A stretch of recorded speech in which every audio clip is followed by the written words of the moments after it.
Hoot hoot, ladies and gentlemen, and house in particular. My name is Prey and I greet you after the holiday break, after the Christmas break. I hope you had a good time. I hope you ate something nice. I hope you had some quality times with your friends or family.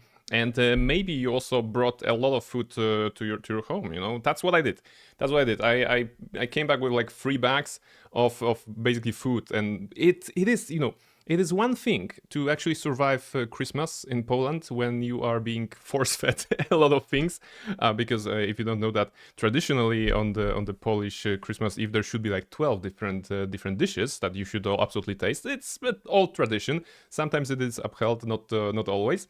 In my case, it wasn't, but there was a lot of food, of course, for which I am grateful. But it is one thing to survive this kind of a time, and entirely other is to survive what comes after. You know, because if you're bringing 3 bags of food from your place, from your parents' place to your place, you have to be very responsible. You have to plan around your eating. You know. So this weekend was actually perfect. No going out, no cooking, just eating the leftovers, and the leftovers keep coming. You know, they are still there. They're still there. The fridge is still, well, not packed, but I'm making progress. You know, I'm making progress. So basically, basically this is it. Wait, this is too bright. Can I make it a little less brighter? Yeah, there you go. That was too bright. I'm experimenting with the lighting a little bit. I hope to have some better setup. You know, very soon. So. Maybe it's gonna be good. All right, welcome in everybody. Hello, how are you doing? Who is here tonight? I can see Metalhead, welcome in. I can see Mato, welcome in. Reshka, we also have Almaril, we also have Luna. I saw Nosja as well. I think that's it. Did I miss somebody? I don't think I missed anybody. Welcome in everybody on this second to last stream of 2025. Tonight we are playing Neverwinter Nights 2. Mask of the Betrayer will be finishing the game. And just like the title says, we will not finish the stream until we see the credits. So this is the second time I'm doing something like this. Last time was with KOTOR. That stream took like 8 hours or something. I don't know how many hours it took, but it was a long stream. Tonight in Neverwinter Nights 2, I think it's gonna be less. It's just a regular stream, you know, nothing too fancy. We are we are at the, well, not the very end, so there will be a lot of dialogue, probably some fightings and locations to visit, but I'm pretty sure we can finish the game tonight. And why do I want to finish the game tonight? Because finishing Neverwinter Nights 2 was one of the projects that I wanted to finish actually in 2025, so this is very good. We are kind of on schedule. We're kind of on schedule. We will be taking this this very nicely.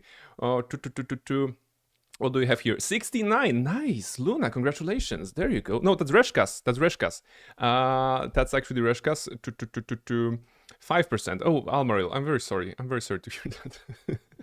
All right. And Luna has 87. All right, this is 20 more than 69, 18 more. Right? Is math good? I don't know.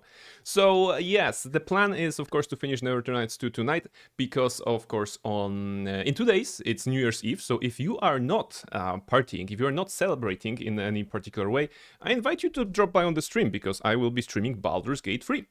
It's gonna be Baldur's Gate 3, a special stream that is a late Halloween stream pretty much. It's a Jingliu showcase, right? We'll be recreating Jingliu from Honkai Star Rail in Baldur's Gate 3 to the best of our abilities. We're gonna use some mods to actually have the character look a little bit like Jingliu, not perfectly, of course, but yeah, I'm gonna compensate with some other Jingliu materials, I suppose, during that stream.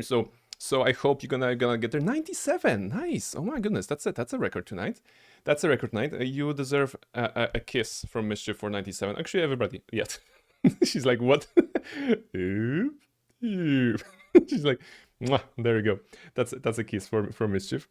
So yes. And my Christmas break was okay. Had $1,000 prime rib and 400. Oh wow, okay. That's a lot of money attached to award related to food. Congratulations. We had some fish, we had some potatoes, we had the usual traditional stuff that you eat in Poland. It wasn't a very big party, about 10 people only, so it was quite cozy, quite nice. No, don't touch this. Okay, I have to hide the pens, right? There's a bunch of pens here, and of course, if I don't hide them, they will end up on the ground, on the floor. If it's inside, it's a floor. So they go in here, and you sit there. Right, we can activate the camera for you. You are somewhere here. Okay, you're walking away from the camera. That's not great. Money to save for the Xbox PC hybrid in 2027. All right, so planning ahead. That's very good. Yeah, I heard that recently. I mean, I read an article today about PlayStation and Xbox and stuff like this. That actually Microsoft Flight Simulator came to PlayStation, right? I think that's the case, which is a very momentous occasion, right? Because the game with the name Microsoft in the title is coming to a rival platform. But at the same time, well, basically Microsoft changed their policies a little bit, and they are pushing this. Everything is Xbox, so the core machine that we know as Xbox is not really relevant these days, I think, right? So yeah, I'm looking forward to the PC too from Valve, right? So LL Cube. I wonder how it's gonna work because last generation of consoles, I really wanted to get a PS5, right? That's when it released, but there just wasn't enough justification for me. I said it once and I said it again. I wanted to play Stellar Blade at some point because it was exclusives, but now it's available on PC, so I don't really need the PlayStation anymore. And Stellar Blade is one of the games, but one of not the many games that were available on PS5 at launch, right, as exclusives. So, yeah, the time of exclusives is a little bit behind us, right? So yes, I guess that's good. We can enjoy games on the platforms we enjoy, we own, we possess, we have access to, and that's very good. So what else? It's super cold outside, you know. It hasn't been a very snowy Christmas. It hasn't been a very white Christmas here in Poland, but it is definitely one of the cold ones, right? So I have the radiator is actually heating it, so that's good. That's good. Radiator, is that how we call it? Kaloryfer in Polish. Is it radiator in English? I don't know. So it is giving us some warmth. Of course, Mischief is also giving us a lot of warmth. She's sitting on me and sleeping around usually. So yes. Oh no, the Gamba is here. Oh yes, the Gamba is here. Yes, some of you have noticed that I have introduced in a kind of a beta testing version the gambling system. And by gambling, I of course mean the gacha system that we know from Honkai Star Rail and other games I like. So it's a little experiment. It's an experiment. Basically, you have a chance to pull an owl, right? For now, there are just code names of those owls. It is possible to pull a red owl. Actually, I can show you. Maybe I can show you. It's gonna say more than here. So this is basically season 1. In season 1 we have common drops, uncommon drops, rare drops, and featured rare drops and highlighted rare drops. So this is I'm gonna put it bigger, you know, just for your case. So this is a JSON file that actually showcases what is pullable in this season, right? You have golden shards. This is just an imaginary currency that I have no use for right now. As the system develops, there will be something, I suppose. So you can get a gold or shards as a common drop. You can get an uncommon drop with a red owl, with an orange, yellow, green, teal, blue, and purple. You can see that there's a theme to those. Those are color-coded owls, and of course they are based on the colors of the rainbow, more or less, right? So this is basically the thing. And the rare one, the 5-star, is the rainbow owl, right? There's also a so the rainbow owl is the S tier pool. Yes. In fact it is. So basically you have the 3 stars, which are the commons, the 4 stars that are uncommons, and the 5 stars that is the rainbow one. There is also groundwork made for future improvements. So right now we have 1 5-star in the pooling roster kind of, and this is the rainbow owl. And in the future, it is possible to actually have multiple. More owls will be added to the rare one, but there will be banners, right? There will be banners, and one of them will be featured. So that makes sense. I'm basing it on my experiences with Honkai Star Rail and then Genshin and stuff like this. So basically, there will be featured banners. There will be highlighted ones also that have improved chance, for example, but not guaranteed on the 50-50. Oh, still there is a 50-50. There will be a 50-50. The groundworks are already made for that. It's just we don't have the featured and highlighted, but there will be 50-50. There is a PT system. Basically, will you release a trailer for the next banner? I mean, this is gonna be the next step, Luna, pretty much. It's gonna be the next step. As the moment we have this working, in some shape or form, we'll be able to I don't know. I'm gonna draw a banner in Paint, something like this. I'm gonna give them fancy titles like they do in Honkai, right? And I of course cannot afford the artists to just draw those fantastic banners.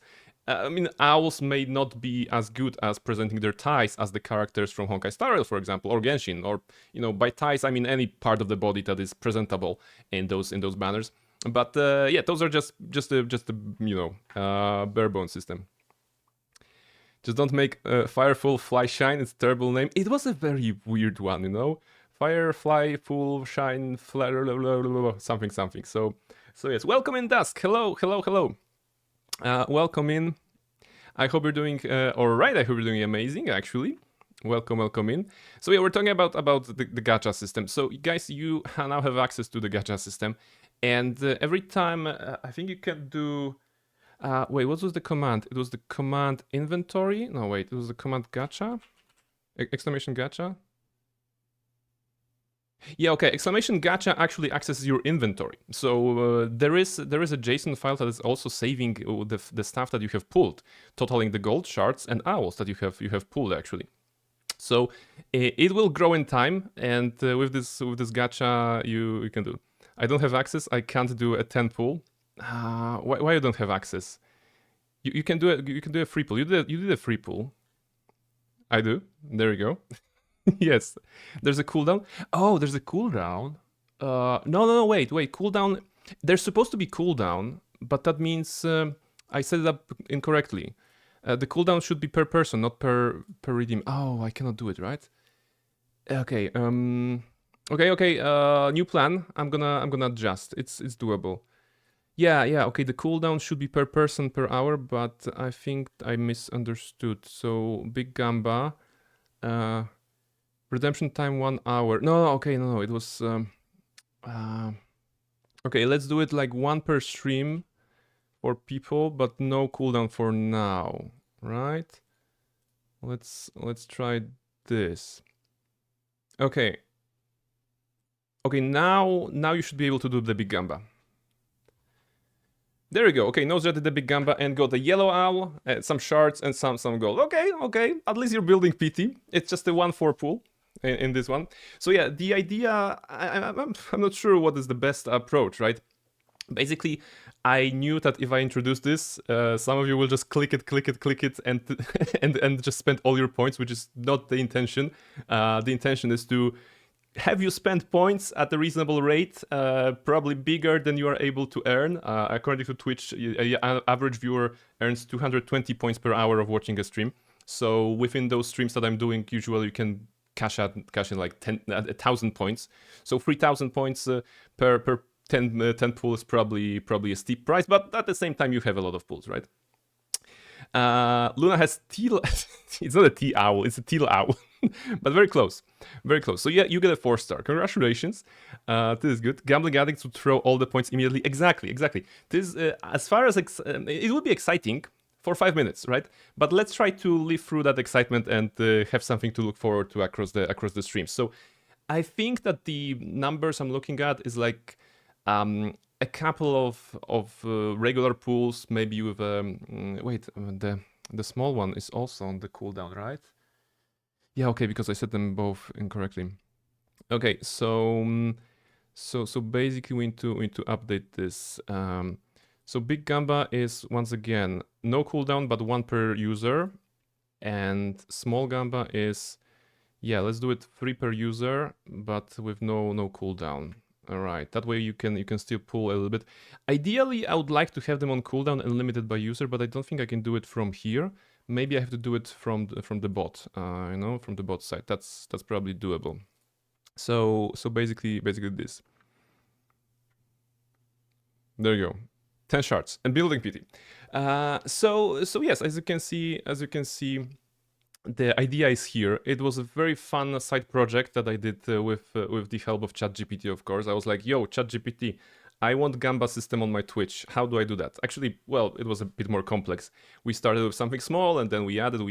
There's actually the entire code responsible for that. I know nothing about coding, but it's fun to see a lot of stuff being happening between those moments that you enter the command and then you get the output. So yes, this is actually a very nice working system.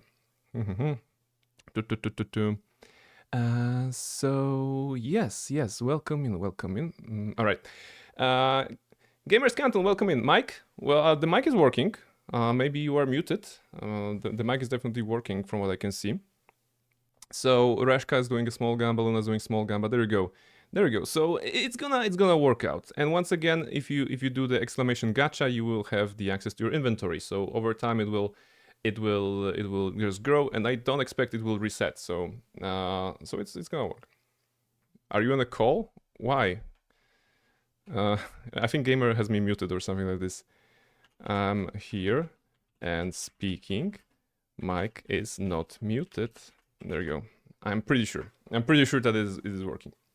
So basically that's the case, right? We have this kind of a fun, hopefully, system that reflects some of our interest. You know, a lot of my viewers actually know the gacha systems from either Genshin or Honkai or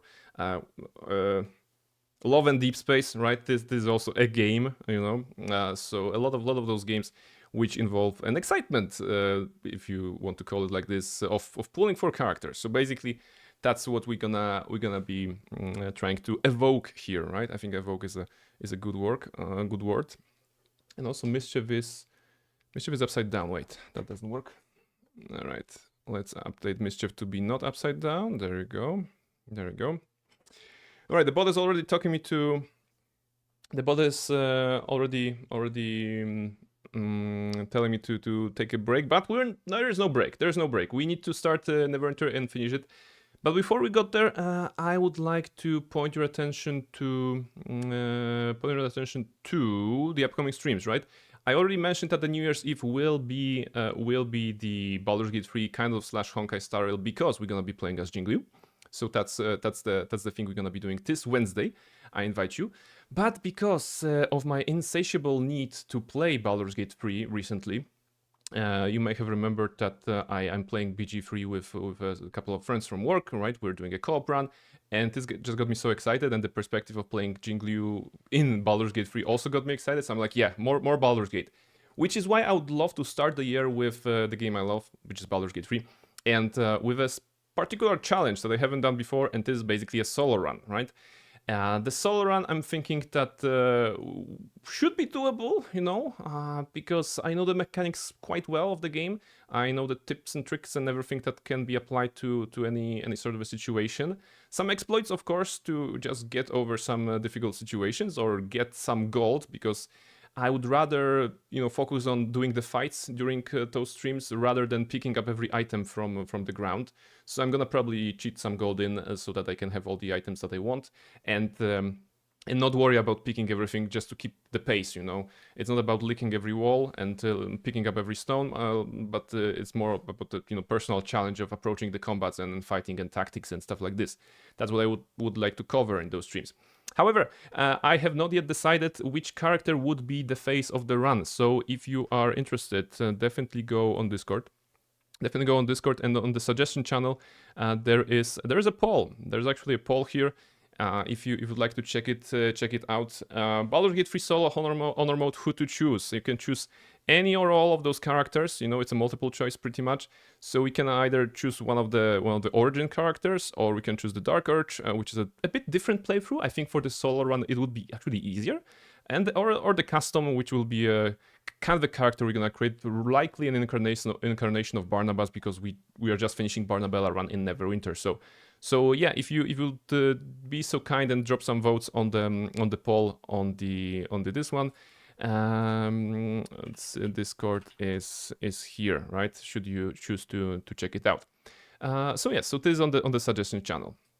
Okay, there you go. And of course, thank you to everybody who's already threw in the vote. My bad, Twitch backed. I don't know how it said it was noise coming out, but no noise coming. Okay, no worries. Which language were you programming? I was programming with C#, in basically without knowing C#, but knowing ChatGPT and just asking the right questions and interpreting the answers the right way. So yes, that's what I did to actually make this little Gamba system possible. Mischief is gone. She is gone somewhere. All right.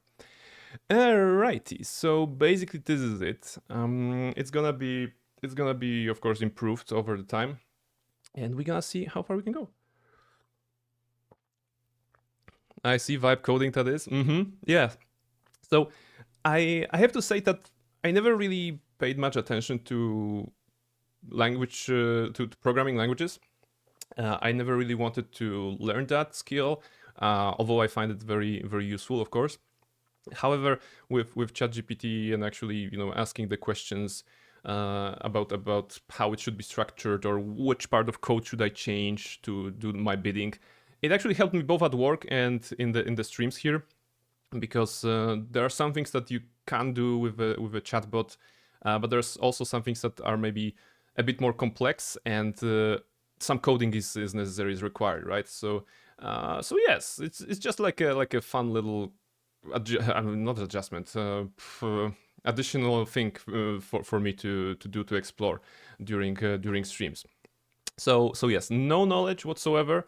And if I were to have a list of Pokemon and programming languages, I would probably be able to guess them right, but not because I know any programming languages, right? So that would be probably the case. Although when it comes to Pokemon, I stopped at Gen 3 maybe, right? Programming languages are fun. You can learn the code by asking ChatGPT to explain code block by block and tell them to use optimal data structures to fix it. That's true. That's true. I mean, sometimes well, I'm sure you guys also had that experiences if you've been using ChatGPT or any other models like this. It actually is very nice that usually if you ask something like make a code that does this, and usually he lists up it lists up in a cohesive way that you have point by point whatever is happening on the screen, and it's very useful to just ask, hey, which part of the code is responsible for X, right? This, and it's gonna be like, oh, this part, this snippet is responsible for this, and then you can look at it outside of the context and be like, okay, so this is how it looks, right? And then you can actually learn a lot, right? So yeah, so this is very good. Highly recommended if you want to, I don't know, either do something for your content related projects, or if you're a streamer yourself, for example, and you want to enrich the experience somehow, this is also possible. But also I found like some converters. I remember that I actually at work I asked ChatGPT to create a converter. It's basically CSV file into XLS file, but with some added steps of delete this column, move this column here, sort it, blah blah blah blah blah, and just a little like a program that I created over a couple of hours at work. It actually is helping me every week by just analyzing some report and just producing a data that is edible, right? GPT is really nice for tech problems. It helped me fix my Elden Ring. It won't help you fix the skill issue. I'm not sure if you have it, but that's the problem, right? At some point, you have to rely on your own skills. But yeah, Elden Ring. I've been thinking. I've been looking on some shorts and stuff like this of Elden Ring recently. The algorithm decided that it is gonna be Stargate and Elden Ring for me this week. So I'm just okay. This is what we're watching this week. Just snippets of Stargate, the SG1 series, and just some Elden Ring builds and stuff like this, bosses, blah blah blah.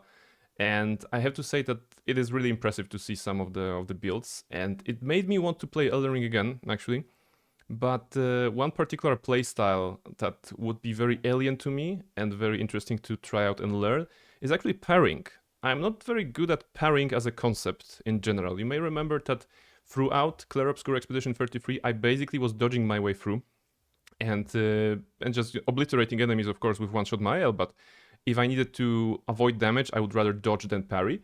And sequences where I had to parry and dodge that are coming later in the game were actually quite challenging at the very beginning. So I don't have this like vibe of parrying, in fact, the Elden Ring playthrough that we did, which was the bonk build, was also about avoidance of damage. Like I'm gonna roll away from you, enemy, and then I'm gonna mega bonk you, right? So that was the playstyle. That is the playstyle I know. But I was watching some, you know, some arcane duelist builds, quote unquote arcane duelist builds, which is, you know, spell casting and also pairing, and just fights with very fast bosses like Relana, for example. Was very impressive. You know, just no damage, pure skill. That was really interesting. Try Sekiro. Yeah, okay. Sekiro.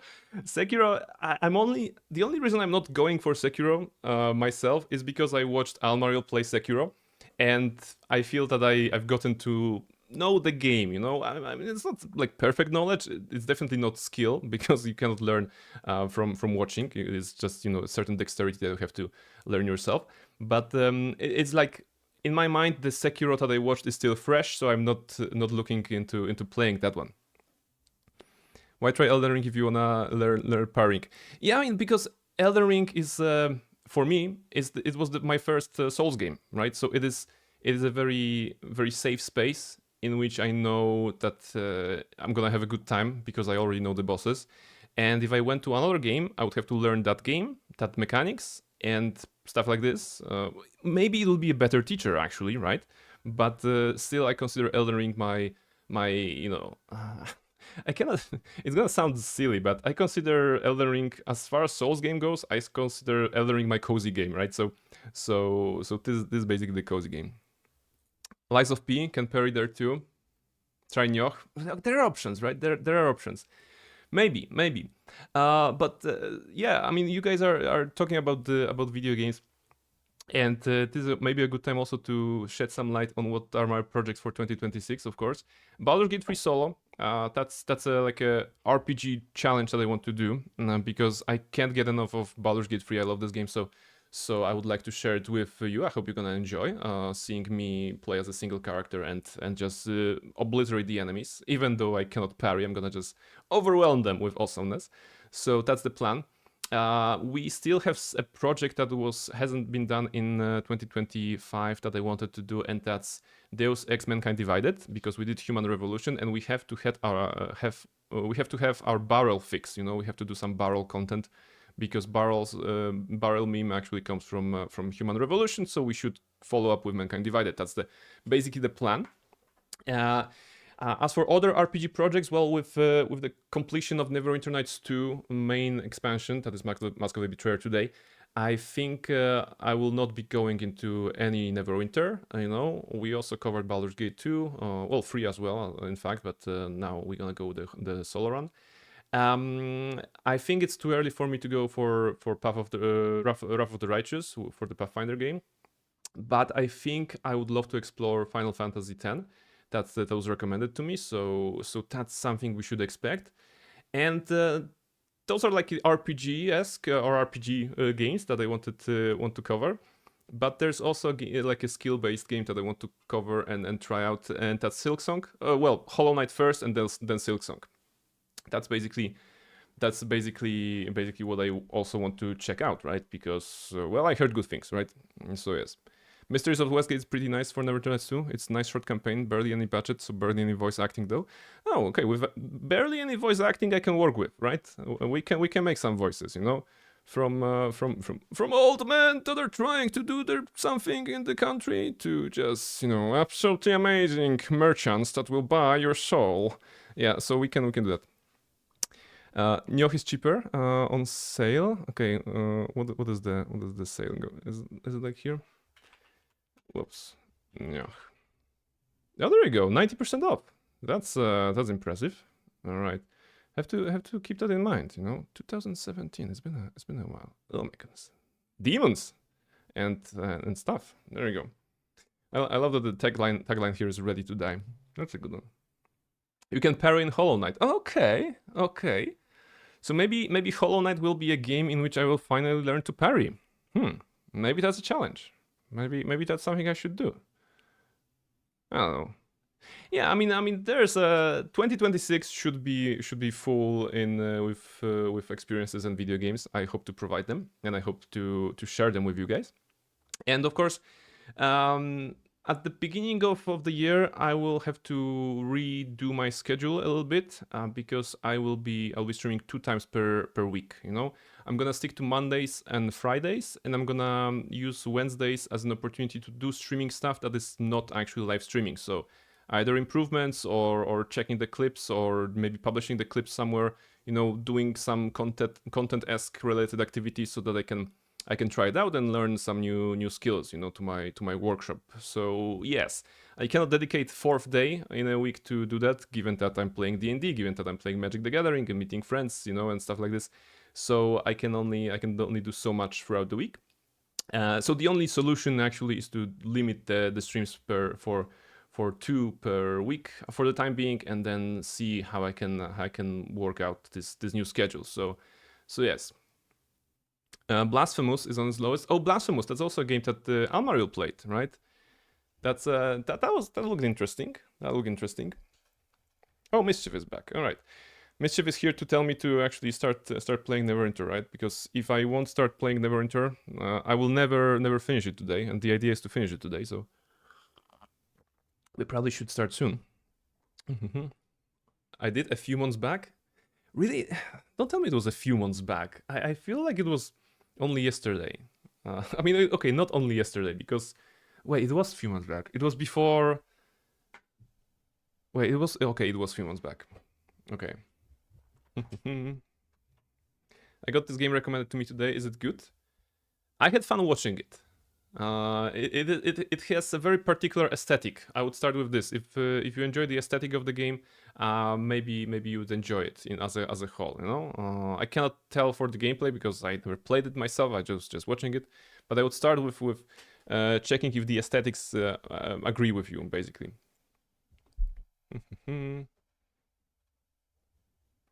Remember, it was before I started another Wrath of the Righteous. Yeah, okay, so that's what was not keeping. Yeah, okay.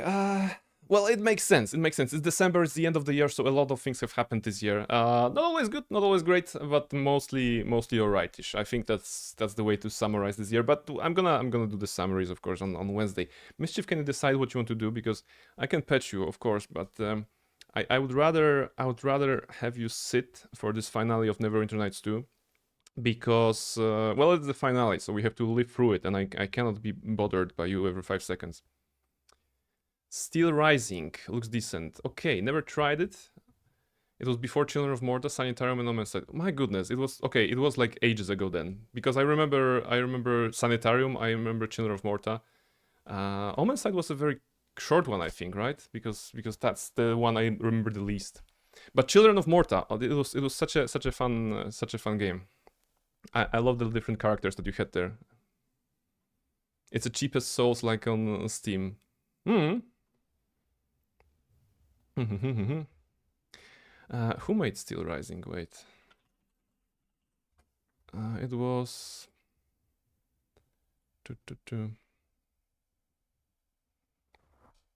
Spiders, okay, right. With Nikon being the... Paris! 1789, the French Revolution has been suppressed with bloodshed by Louis 16th, right? That's the number. Mischief. What you biting? Don't biting. So yes, we have this one. And we have this one. There we go. Okay, we're getting closer. I'm already on Steam. I promise if you came here to watch Neverwinter Nights 2, we're gonna launch the game soon. As soon as my cat sits down, can you just decide what you want to do with your life? No, I cannot. I'm gonna be there. I'm gonna be in the camera. Super bored. You know, why are you looking like super bored? Every time I pick you up, you know? You cannot be super bored. You shouldn't be super bored. Also, can you move? No, don't sit on this. This is the letter I received today. Don't sit on this. Okay. We have to put it here. I love how she always looks so annoyed. Only when she's looking at you guys. You know, when she's looking at me, she's very happy. Every time I came back from work, she's like super adorable and super happy. So it must be on your end. It must be on your end.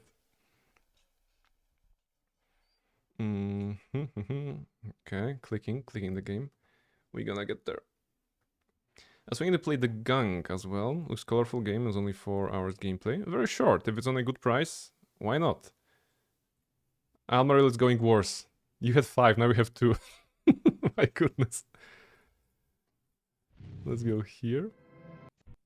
Let's skip all the menus for the last time. She hates me so much today. Yeah, not a great day. Okay, where do we stand? Do we have the game? Okay, we have the game. We can disable this. She's jealous of us a little bit. Yeah. Maybe she should start streaming. Definitely she should start streaming. Happy to report that the Christmas tree is still standing. She basically did nothing that would endanger the Christmas tree. Like, she meowed at it a couple of times. She was you know, checking it out, sniffing and scratching around, but never jumped on it, never tried to take down any bubbles or destroy the lights or anything like this. So I'm very proud of her. She actually did nothing wrong, you know, so far. I'm sure Psota would let us do more than one gamba per stream.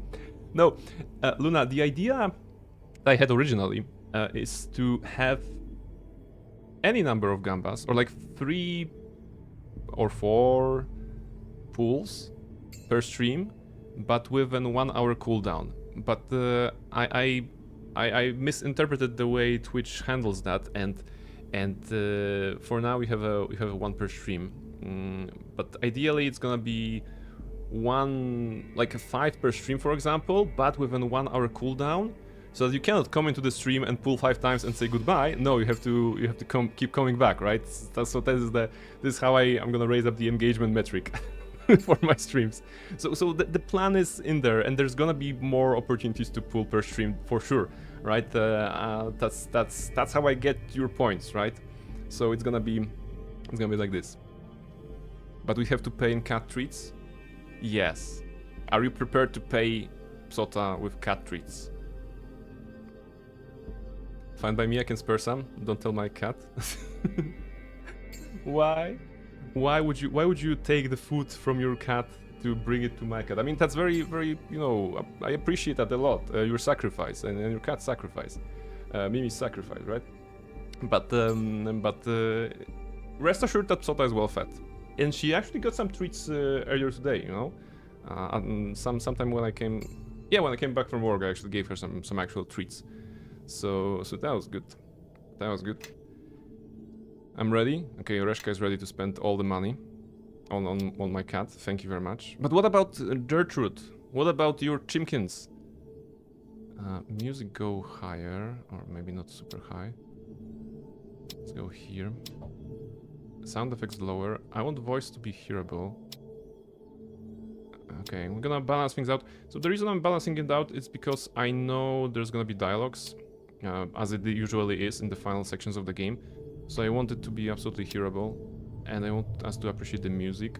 But I don't want us to, you know, have our head exploded with all the combat comments or, you know, VFX.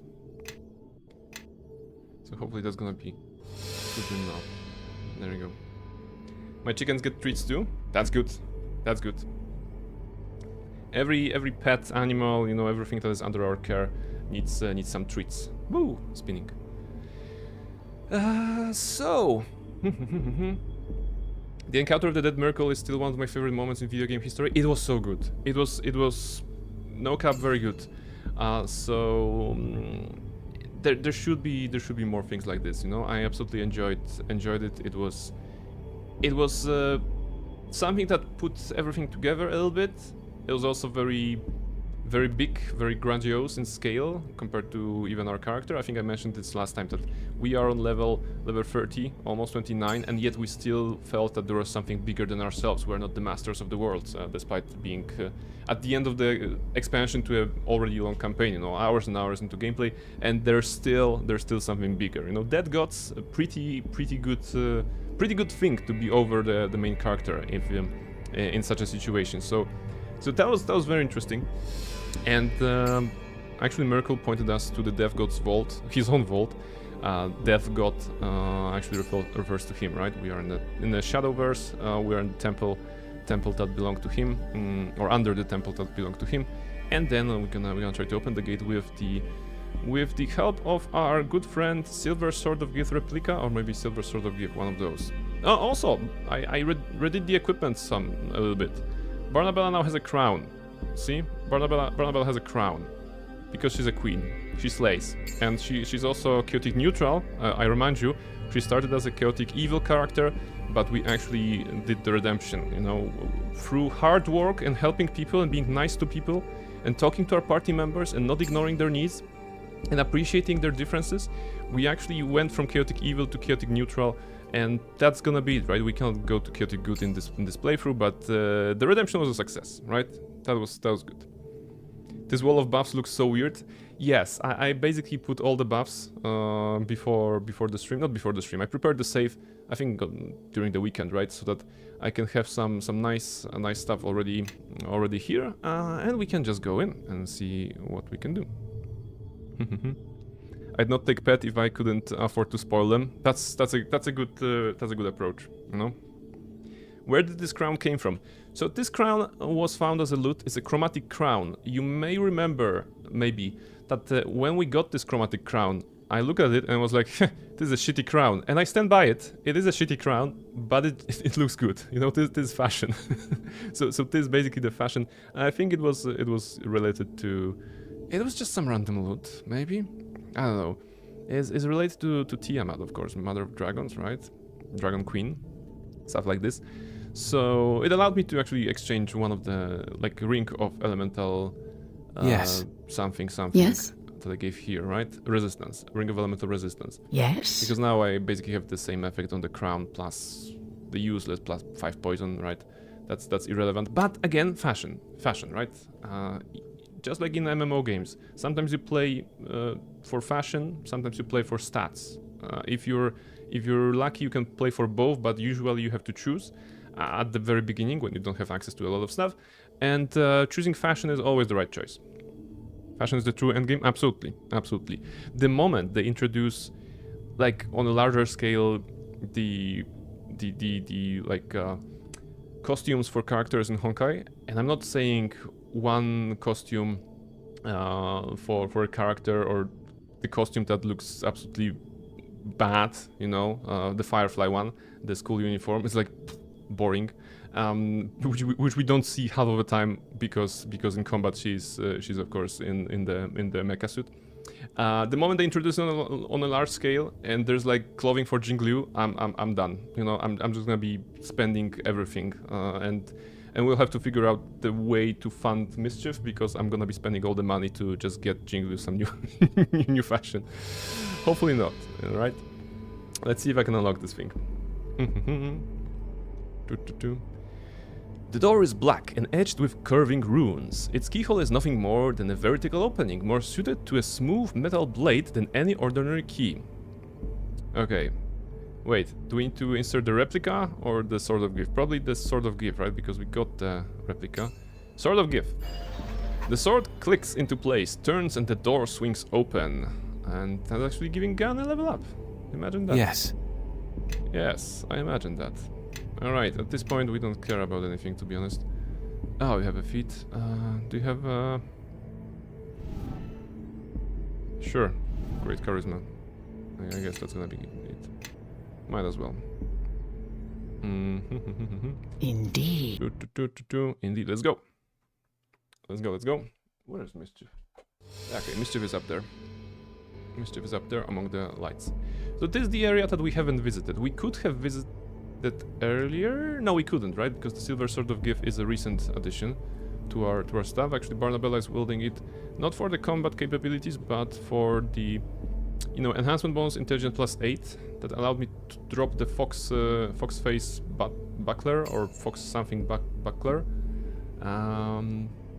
and equip Shield of the Magi that is actually giving -5 to spell failure, right? So now we have it at 0, which is good, and still we retain +40 AC. Oh, you gave Gan some horns, interesting. All so who can hear, Gan, follow. Yeah, Gan has been having some horns for the longest time, I think. It's something that we got. Yeah, it's something that we got from Kaelin. It was the hat that we got from Kaelin's brother, right? Ephraim the Stag. Of course, you know, please remember that the fact that you're not seeing the models of the characters is actually not the problem of the enhanced edition. The textures, I love to bash on the enhanced edition, but this is just stone skin on them. So just a reminder, right? So you know that. Indeed. Okay. Okay, what is here? Some urns. I don't need loot. Ooh, 10,000. Okay, I'm gonna take it. Well, that makes sense. That makes sense. Shadow. I'm injured? Really? Wait. Can we injure it?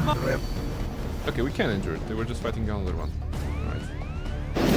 Wait, so every one of those will summon enemies? Or just some of them? Let's see. It's like 10% off. We don't need that. We're okay with money. I mean, we're okay with money, we're okay with XP. Shadow the Void.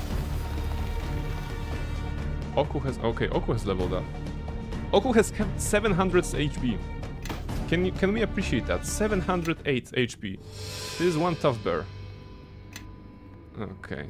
Let's try to steal from those people. This is what chaotic neutral people do, right? We're not killing anybody, nobody's getting hurt. We're just helping ourselves to this. Nice HP, yes. Absolute time. Alright. How much XP are we getting? 290, cool. Okay. We may be able to get 30, right? We still have, I don't know, 18... Okay, 17,000? I mean 17,000 more. Horned Devil, okay. There are also Horned Devils in this game. So yeah, the objective is to finish the game today. I think we have good chances with that. Why? Because we have party, we prefer to do anything. We can summon all the enemies. Kaden leveled up during this fight. Well. Now we can pick one and cancel.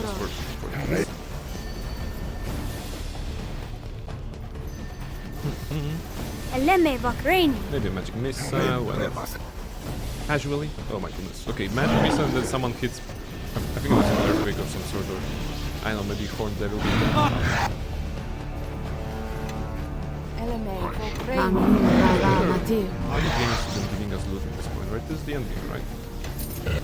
Okay, no, from this point we still can go back. Wasn't here.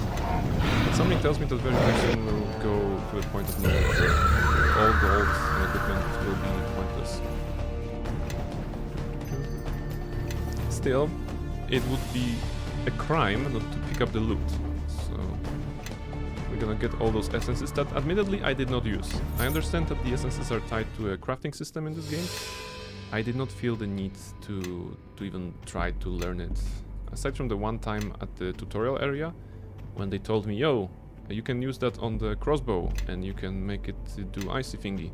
I was like, okay, that's fun, but then I never tried it again, so yeah. Archives door, open up. Actually, she opens that, huh, imagine. Trap triggered. Okay, she will never see the traps or disarm the traps, but open lock 20. Okay, 25. Oh, okay, F12. Books. And hoary mummified priest. Hoary? What does hoary mean? This creature looks like a wizard. Okay, can we do House truly on that? 240. Okay, not bad.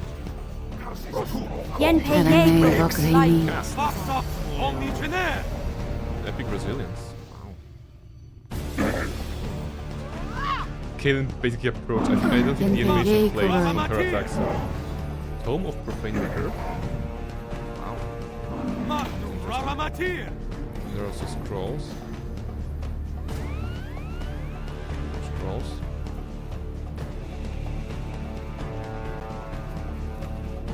This massive bookcase is filled with ancient but well-maintained tomes with assorted subjects ranging from necromancy to effective torturing techniques to analysis of the finer points of Merculite dogma. Unfortunately, there seems to be an elemental barrier in place that prevents any of the books from being removed from the shelves. Okay, so we cannot read. That's sad. Tome of Profane Rebirth. This feels like a... This book appears to contain step-by-step instruction for becoming a lich. Okay. Well... Should Barnabella become a lich? She's on the path of good, of course, but, you know... She's merely neutral. Hori can mean old or color, like ash. Ah, there we go. Well, we are kind of in the very near a fugue plane, so everything here will be ash and just dreary and hoary. Yeah, I think that's a new word. That's a new word I learned today. Thank you very much, Almaril, for educating me. Hoary. So old grayish mummy. That's what we encountered. Hoary. Ah, vampires and Death Lord. Wow, aren't you about as effortless? Okay, what do I have? Paus truly were pulos. Although he should have a lot of... Wait, Mutatus tangire. Okay, let's check. Where is this? Are you stunned? Barnabella, are you stunned? She can't move. What is happening? Oh, she's silenced and paralyzed. Okay, that makes sense. It's okay. Who is fighting? Oku is fighting. Very good. Okay, Kevin is doing some healing, but she's doing the healing on the wrong targets. Can you heal Oku or Sophia? Who's fighting there? Sophia is okay. Why is this Baylor not attacking? Dude, who summoned this guy? Broadcast command, attack. We have no choice. Go, Baylor. They must be eliminated. Okay, he disappeared. Why? I just commanded him to go forward and he disappeared. I have. Top down is here. Up is back. NWN2EE. Okay, that's taking too long. Do I have remove paralysis or something like this? Freedom of movement, immune to paralysis. Should work on paralysis. Tatus tangire. Mentosus formu. Let's see if she can kill me beforehand. He still can't move? She's still paralyzed. Rainy. Okay. That's a weird way to enter this combat. Load the game. Oh, that's before the mummies. Okay, that's on me. I don't know. I think I have some defense against paralysis, but I'm not using them very efficiently. Right? 60 seconds per level. Okay, unless becoming immune to paralysis doesn't mean it cannot be applied, right? Et altor nudias. Let's take it for future reference. Where is this mummy? Paus truly were pulos. Report.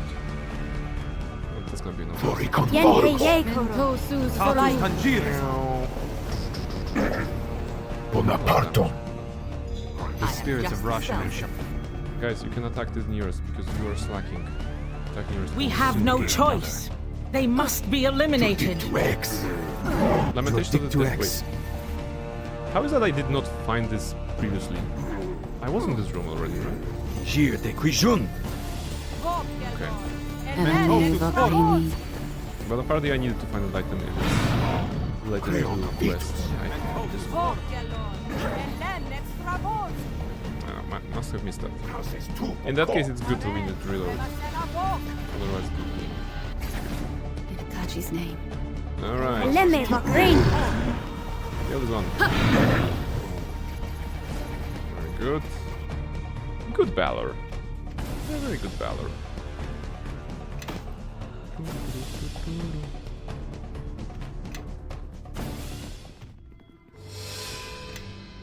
Alright. Okay. I see a scroll, I need to pick it up. Did you pick it up? Sorry, you cannot even... Shades? Greater Undeath? Energy Drain? We know those spells already. But the Lamentation of the Dead... this is important. Okay, it has a lot of reading attached to it. But Lamentations of the Dead is very, very important. Now, we know there are vampires there. Does Horrid Wilting work on them? Probably not. But... Vampire and Ancient. Oh. Paus trulit ver pulos. Flori conforus. The spirits of Rashomon shall soon gain a number. As long as they will not silence me or maybe it's gonna be... Yenpe yekoro. Lich King! Oh, maybe that's why there was a problem in the previous fight. I didn't notice there was a Lich King there. Okay, disintegrate, how about Paus that? trulit ver pulos. Mamnum rava natir. Will work? Okay, he ran away. Yenpe yekoro. Exaltor nudias. He's taking damage. Alright, Arthas. Get wrecked. Eleme vokrini. Yenpe yekoro. Eleme The bear is dead. He tanked everything. Death Lord, badly wounded. Go. As you can see, my name is Disintegrate Max my spell. Attack has remained over my head for some reason. Paus Only trulit took ver 12 pulos. minutes to see another mistake that is enhanced fishing. Yenpe yekoro. Right. Taren. Yenpe Go yekoro. fire. Taren. Remasena Vok. Good now? Here. Atus Tanjiro. Death Lord. Yenpe yekoro. Magnum Raramatir. Worthless wretch. Your days are at an end. Eleme vokrini. We're good? We're good. My goodness. Ooh, Cloak. Shroud of the Elder Doom. Wow, what a name. Immunity Death Magic. Okay. Well, To me, my allies, I shall anybody lead. needs to be immune to anything. Kisra's Cloak. Forest Wind Blessing. Gather behind me. To me, my allies, I I shall am lead. my almost X-Men. tempted to swear. Alright. Let's steal from the dead. Will it spawn some enemies? No?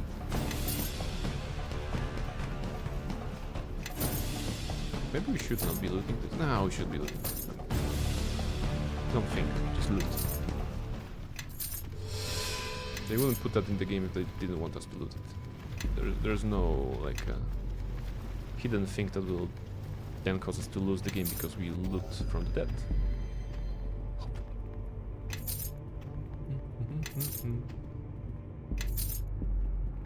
Actually, there's a shitload of money here. Averaging on 10,000 per each. Maybe a little bit less than 10,000, but still. We have 872,000, and this because between the streams I spent like 300,000 to give myself. Oh, maybe that was it. Yeah, I think I bought this one for like 300k at the merchant because I saw, oh, regeneration plus 8 is very convenient. So I was like, yeah, let's grab it. Also, those doors look important, so let's check the other part of the place.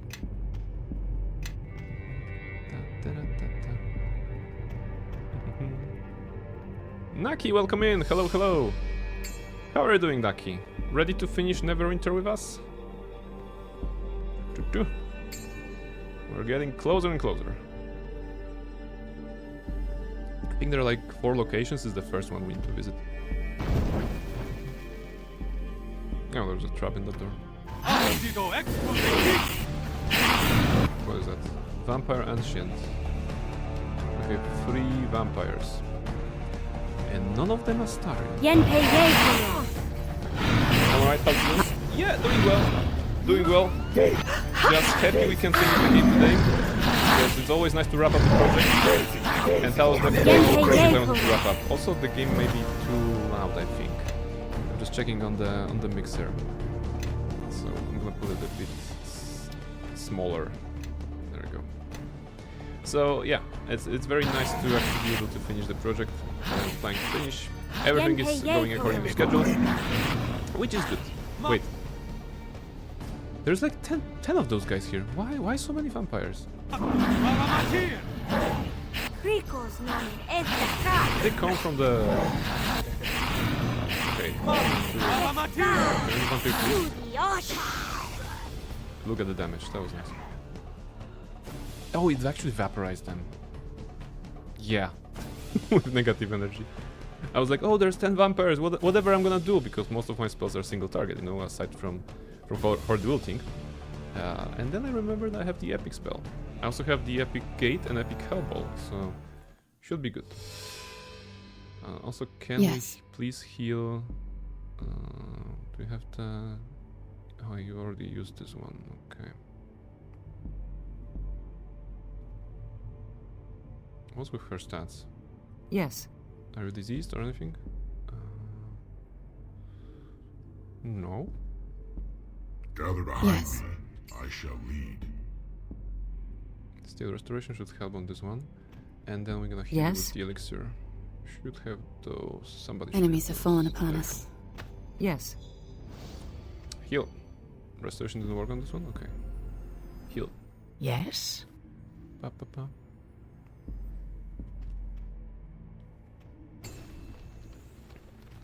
But did you also watch the musical called Epic? I have not.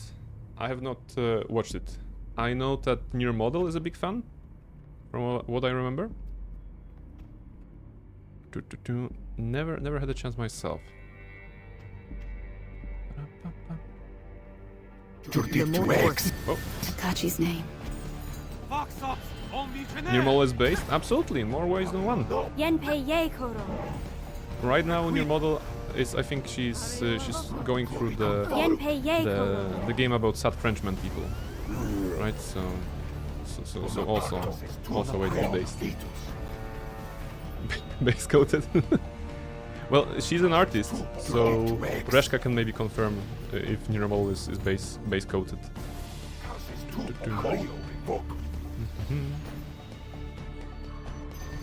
Can we destroy this guy? Can you do a spell, please? Can confirm? Okay, Reshka confirms that Near Model is base coated. What are they doing? Thank you. Thank you. Now go kill somebody else. Rax. Rax to riches. Ratio alcohol.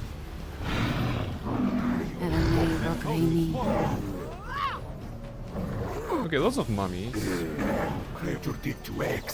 The mummies I mean, of course, M-U-M-M-Y. Not the other type of mummy. Alright, Baylor is attacking nicely here. Running out of spells. Okay, this is done. Done? On all? No, still on all. Done. I am weighted down too heavily, I fear. Oh, Mintara, don't worry about this. We're gonna give it to somebody who can carry our burdens, like the bear, who has gone under 700 HP. This is bad. The bear is under 700 HP. I don't know if we can survive this game. I am weighted down too heavily, Added I armor fear. plus 5. Okay, this is still trash. But the game is really giving you good loot. Greater Cloak of Protection versus Good. Ah, okay. They want Barnabella to wear it, right? They want Barnabella to have Deflection versus Good. But no sir, Barnabella is chaotic neutral. She's no longer evil. So we actually want Good to be, you know, not attack us, but influence us. So we don't need protection from Good. We definitely want to become more good. They thought they had us. I am weighted down too Rope heavily. of acid I fear. resistance. Well, acid resistance. I am weighted down too Very heavily. good to I have fear. every time you're on the internet and are meeting toxic people out there. A scroll of stinking cloud. Well, in the BG3 playthrough that we're doing, there's a Bard, and she recently unlocked the stinking cloud, and she's very happy about the spell. She's using it very often. There we go. Okay. More good is better. Exactly. And most good is best. Alright, what's here? Death Lord. Any Lich Lords? Just no, just casual virgin Death Lords. No Chad Lich Lords. That should be good.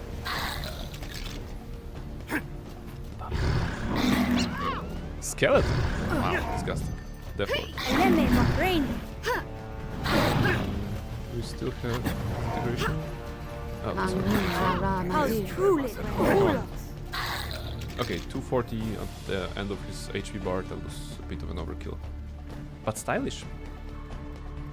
Skeletal remains. Well, if you are entering a Death God's vault related to Merkel, the god, the former god of death and death and everything that pertains to it, you probably should not be disturbing the bodies, the remains, right? So that's why we're gonna F12 to save the game, and then we're gonna disturb the bodies. Money.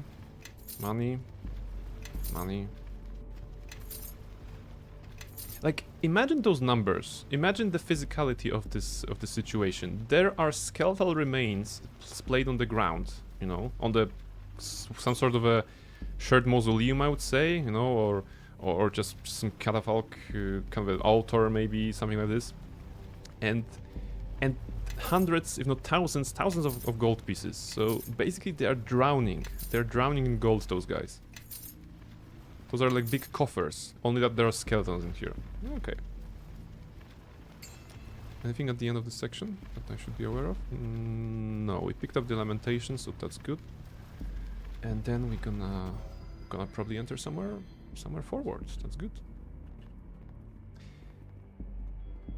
There was a lot of XP in this area as well. We are at 325 out of 425 out of 435. So 10k to go. It'll be quite nice to finish the game on level 30. No, I'm not sure if there's an achievement for that, but narratively, getting level 30 towards the end of the expansion will be pretty cool. Heavy door. Okay, one more door. Nourish, thank you very much. So we have tea. Nourish already was hit by inflation. Damn it, I thought you won't notice that. Yeah, I was doing some changes here and there, just to make sure the prices are adequate to the current standards of the market and everything like this, you know, just following through the times. We also have tangerines in the kitchen, so I'm gonna bring them during the break as part of that redeem Luna. Thank you very much for keeping me alive.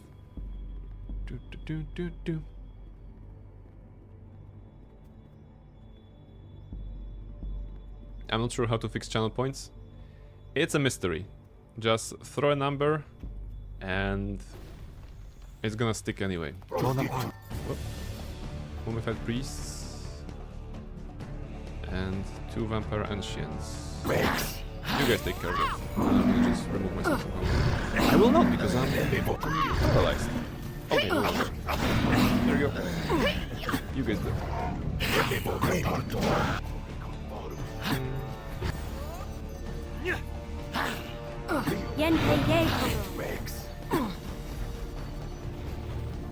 I mean, it's always a tricky question about balancing the points, right? Because on one hand, you know, you have some very dedicated and devoted audience that has been gathering points for months, if not years already, right? And they have like 100k.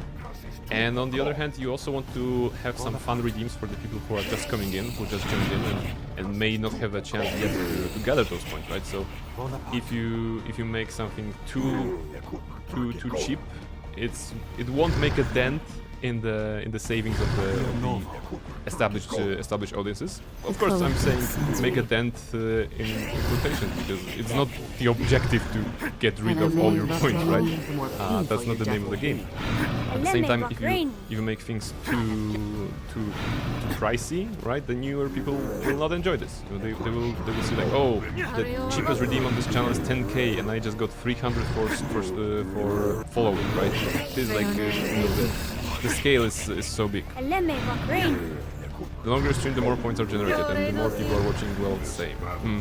shall be your barrow. They need some kind of economy, like there's set amount across all viewers, then you lose points when you don't watch to the people who do watch. Okay, interesting. What you're recommending point individual is infinite inflation. Pretty much this, right? So, well, it's not... The channel points are technically a currency, right? Because you gather them under special conditions, and then you spend them on certain stuff.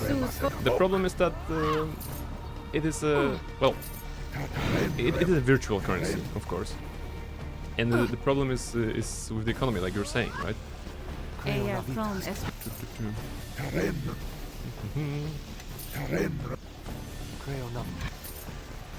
It probably should be treated like, at most, as a mini game of sorts, right? Like, it doesn't matter how many points you have, as long as you have the ability to get them, and as long as you have the ability to spend them somehow, right? And everything else is irrelevant.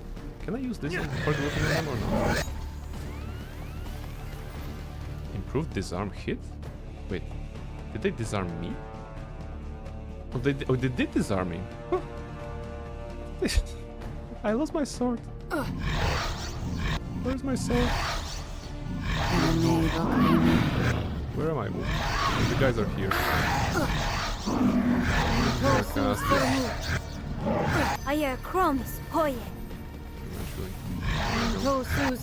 Another one, Patrol Sphere, go. I have enough points in Alma's channel to redeem 3 games or something, but I'm saving those for one per session. Yeah, I think on Alma's channel I have like 130. I'm just guessing. 100? Definitely over the 100. So that's all from watching Rock and Righteous and games. By the way, speaking of cool games, Almaril has been recently streaming Nier Replicant version 1.12 numbers. I'm not sure what is the number there. But Nier Replicant, you may have seen the stream of Nier Automata. It was fun. And Nier Replicant is a follow-up, prequel, sequel. I'm not sure what is. It's prequel, right? It was before? Replicant was before Automata, I think, if I'm not mistaken.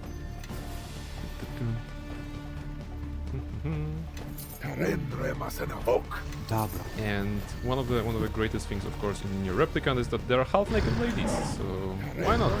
Why not? For our enjoyment. There we go. Silver Soul of Gear. You know some. It's interesting because they disarmed me and fell on the ground, but it somehow merged with the loot that was dropped by the dead. So I couldn't see it on the ground because it was, well, marked as this little like a bag, you know, as remains.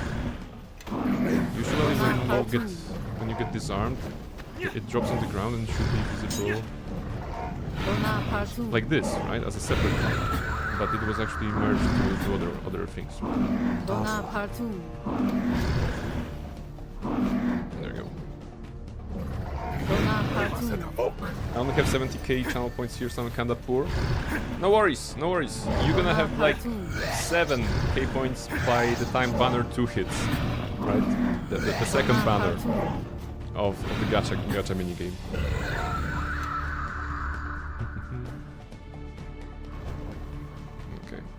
Kaylin, are you resting? Maybe. Are we still in combat? Because Sophia is not getting up. Okay. Ah, okay. There's something there. That's why we are still in combat, I think. With the guy behind the door, yeah. Oh yeah, I will be out of points in few streams. See? All part of the plan. Maybe.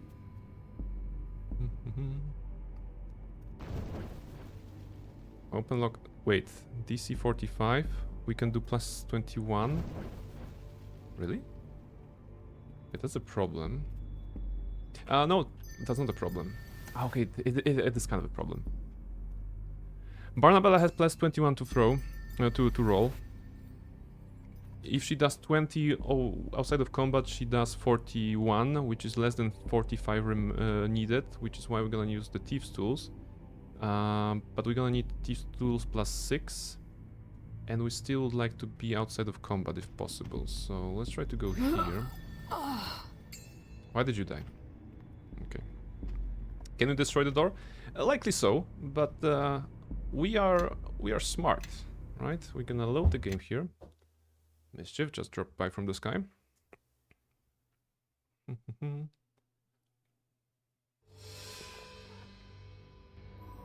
New Replicant was just called Nier on release. Replicant was just the Japanese version. Okay. Replicant is older than Automata. Okay, there we go. Yes? Yes? You, give healing to Yes. this lady. Yes? And also level up yourself.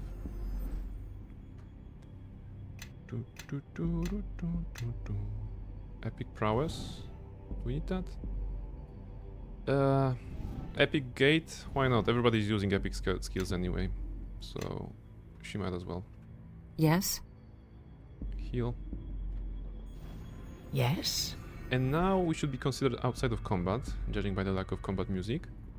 So we should be able to open this door without any trouble. It's gonna roll 20, right?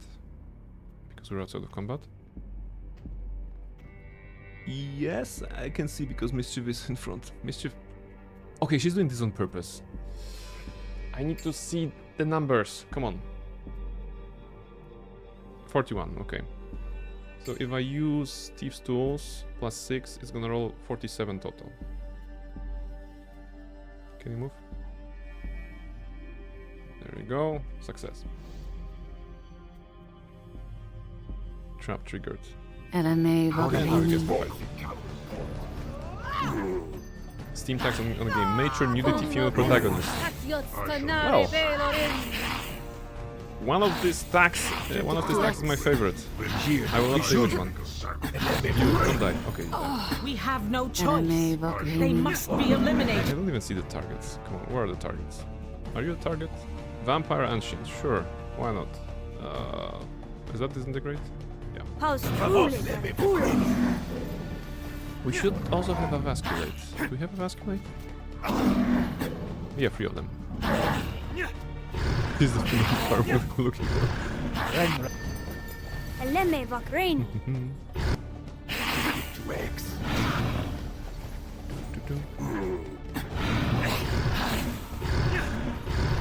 Alright. LMA Vokalini. Do we have 2 Balors? Oh, we have 2 Balors actually. Wow. This is kind of an overkill. And I think the flame walls are from them, LMA right? Vokalini. Also, I don't think they can fit through the door. Yeah, okay, there's a Vampire Ancient anyway. A Vasculate? Wait, something is wrong. I'm silenced. Okay. Now? Still not? LMA Okay, Vokalini. now I can do that. LMA. I'm gonna have to rest soon.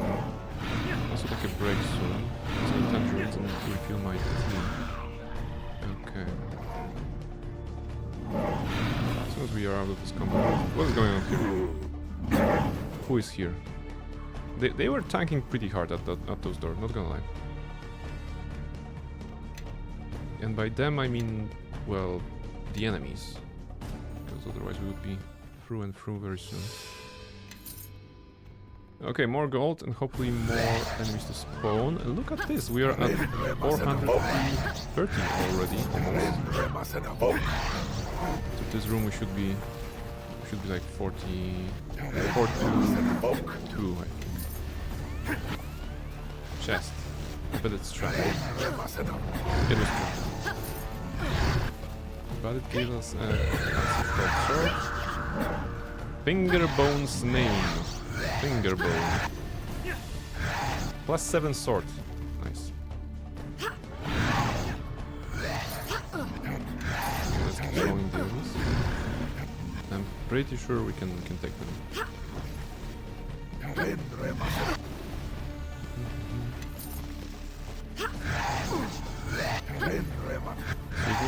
Pick it up. Yeah, we have 2 Balors. What can go wrong? Hellball? Yeah, sure, Hellball on the group here. Maybe on this one actually. Go Hellball! First cast of Barnabella's Hellball ever. Nice. Did a lot of damage. It didn't kill all of them, which is sad. I was expecting some bigger wounds. Horrible thing? Works or not? I don't think it did.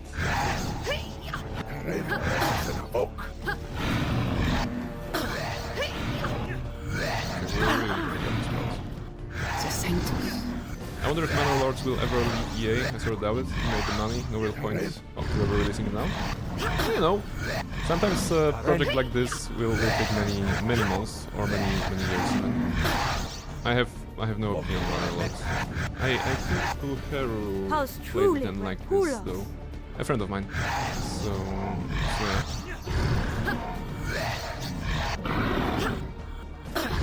Rascal, no. You're deaf. We basically don't have those spells. We can only summon the Balor. Yeah, screw that. Go Balor.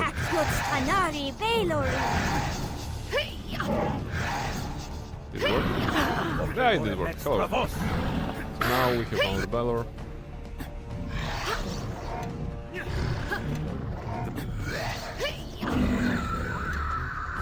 Sophia is dying here peacefully. The 431. Okay. I was expecting 432. But it's good. It's good enough. Ooh, maybe one more from this one. One more. Coverage check on this one. Yeah. Alright, so after this room, small break. There's some mischievous here. Can't.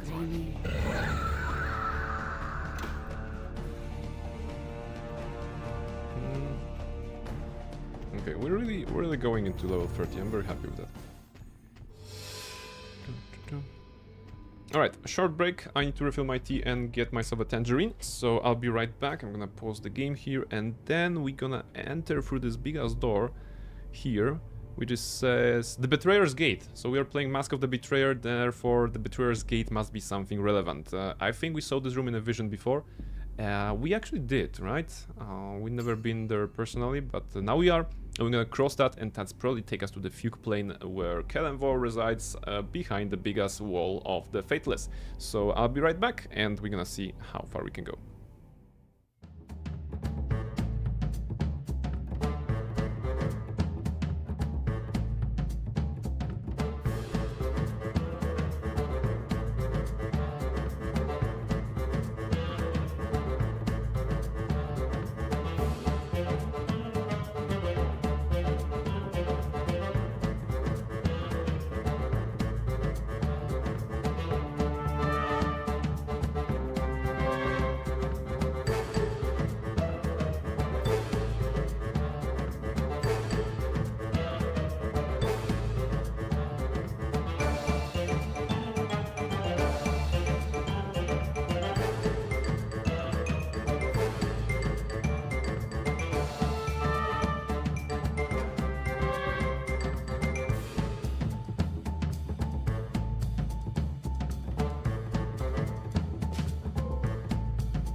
Alright, I'm back. Mischief is also here. Have some mischief on the big cam. I'm gonna enjoy this tangerine for a moment. Thank you, Luna, once again for the redeem. I had to bring it up from the kitchen.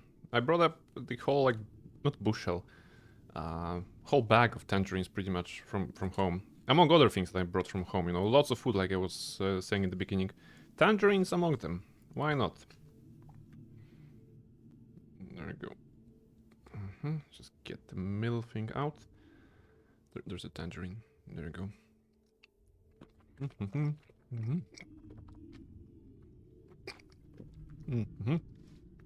Very good. Why did you run away? Alright, now we go forward. And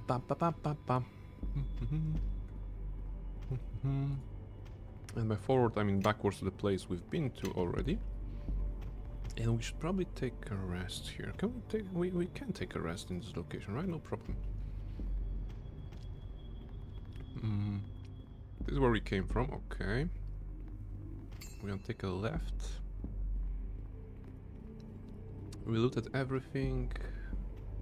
And before the gate we should take a rest here, right? I hope we don't need to worry about the spirit energy too much at this part of the game. Let's take a rest. Whoops. Oh, you must gather your party before stopping to rest. Really? Come on, party. Where are you guys? Who is slacking? Oh, cool. Okay. The big fat bear is slacking. No, don't scratch the chair. Misty was scratching my chair. She should not be doing that. Come on. Okay, 8 hours recovery. Alright, our spirit energy has dropped. We can do suppress, but we don't need to do that right now. What we need to do is to recast all our buffs. And that's gonna take a moment. So this goes on cell.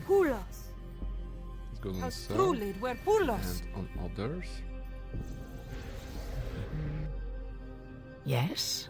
And Barnabelle does not have anything more. Well, she does have Truth Major armor. Shield is 60 seconds per level. Actually, it will stack 41. No, it's not stacking with anything anymore. And this 6 seconds. Okay. Yes.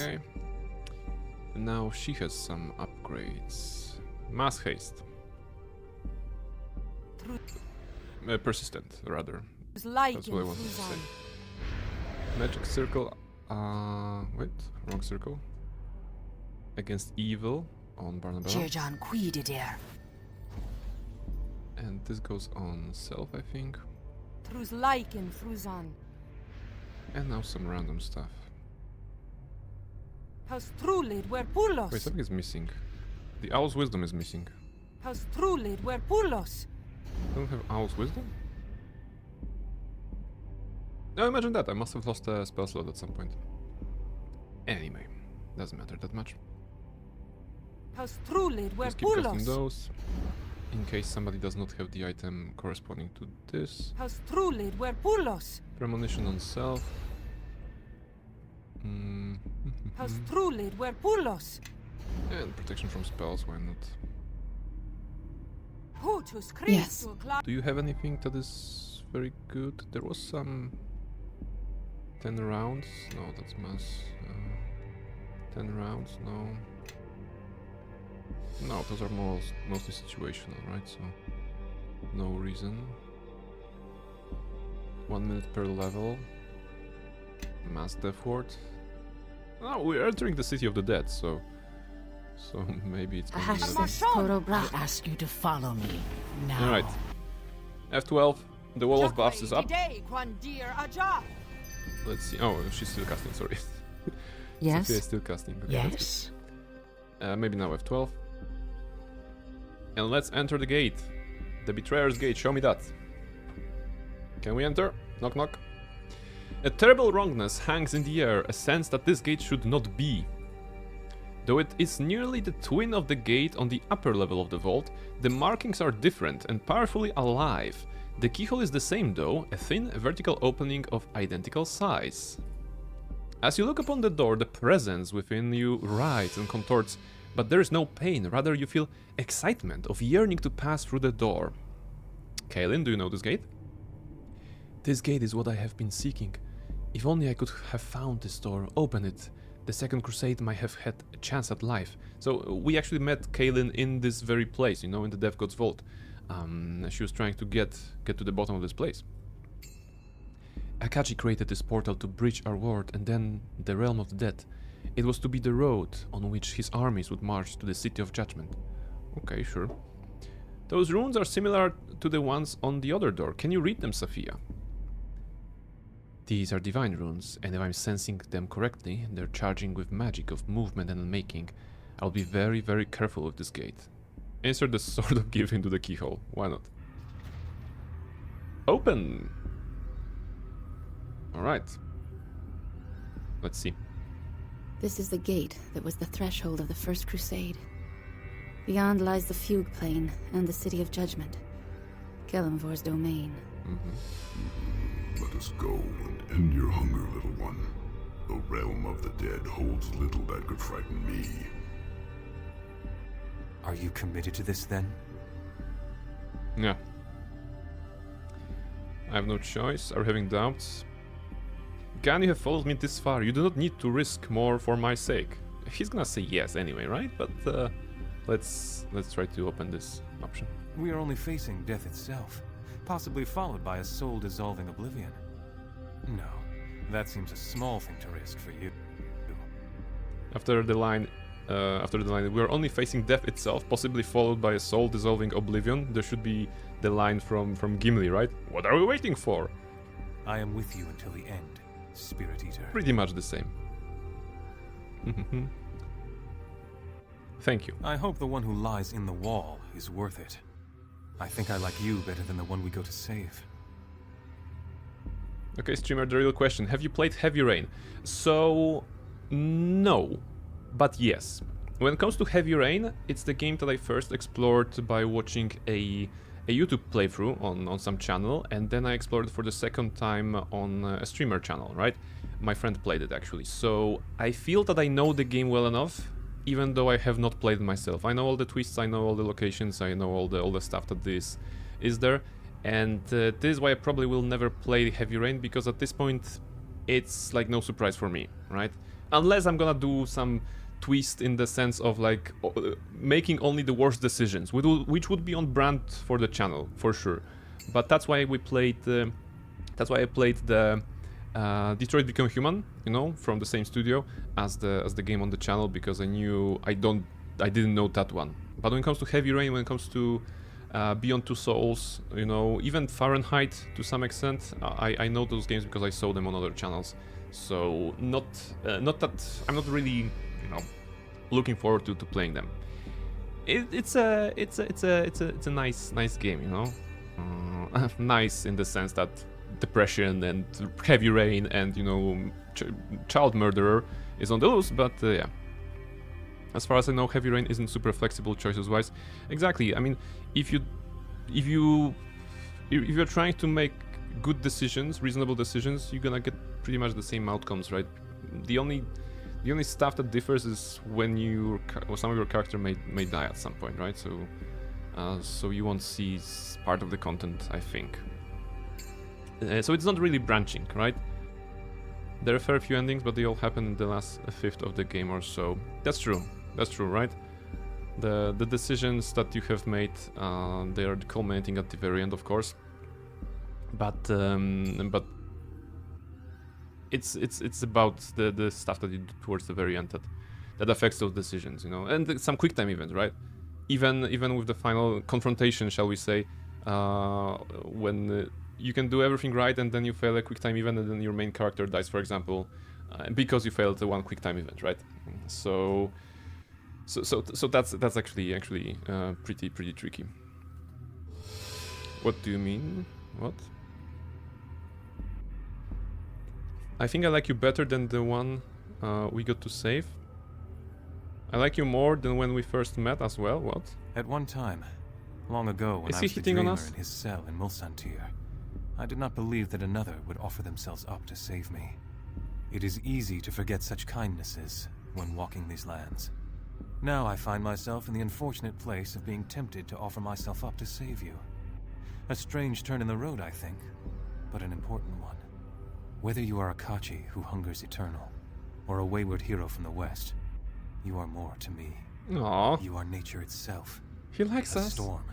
Did a we get a spirit boyfriend? whirlpool into which one may be Accidentally? lost if one is not careful. And you are a thing which I think the gods themselves must bargain with if they are to maintain their grip on their worshippers. Wow. Thanks for standing by me. We don't have time for this. Something tells me that there should be an option here if we have actually developed his influence some more, maybe? I don't think we did a lot of romance stuff. Yes, well, perhaps we can speak more later. Assuming there is a later for us. When we first met... Wait, something dropped here. I can only speculate as to what awaits on the other side of this gate, but we may step into danger, and this may be our last chance to speak freely. Okay, there you go. How about Beyond? Beyond Two Souls, kind of the same situation with as with Heavy Rain. I saw not the entire playthrough on the streamer friend channel, but enough to understand and to see the challenges. So I know Beyond Two Souls a little less than Heavy Rain, but still close enough. Okay, I don't get all the intricacies. Like with Heavy Rain, I can honestly say I know the story pretty well, right? With Beyond Two Souls, kind of, you know, it's like I know stuff, but I don't know all the answers, right? Whereas in Heavy Rain, I would say I know all the answers. Beyond is not much to get. It's a fucking mess.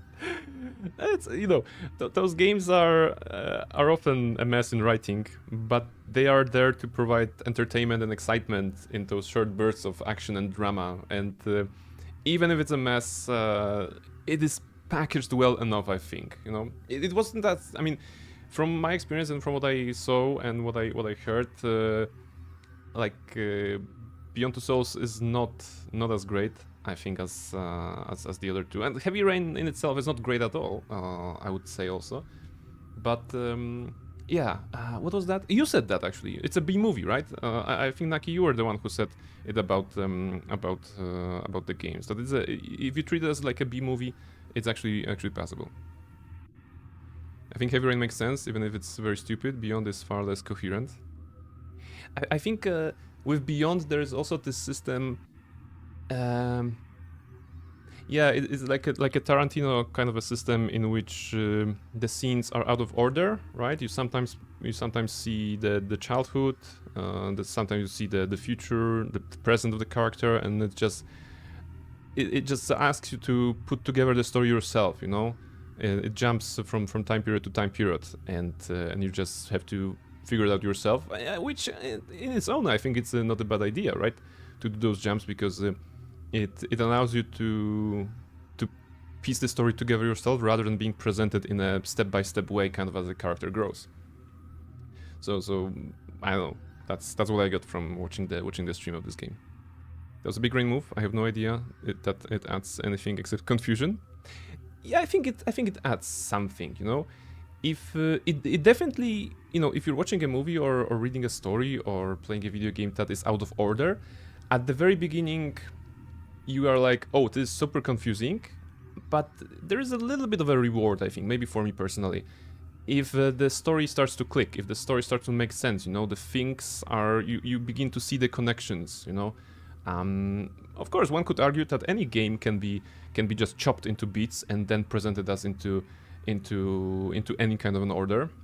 Some games would work better with that approach. Some didn't work as well, I think, or at all.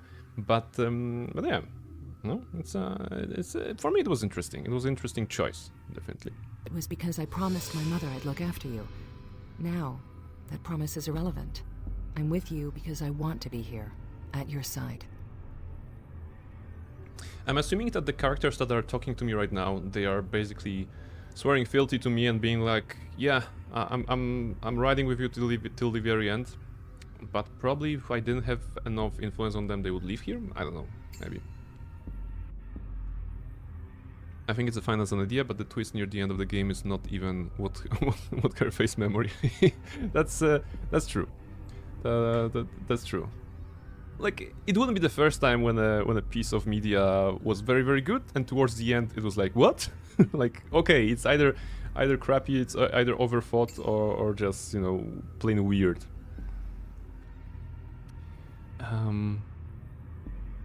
I think I like you better when you aren't gushing emotion. No, no, no, you are a valuable ally. It's been good to travel with you too. Okay, I'm gonna go with this one. You're a valuable ally. Thank you for your dedication, whatever the reason.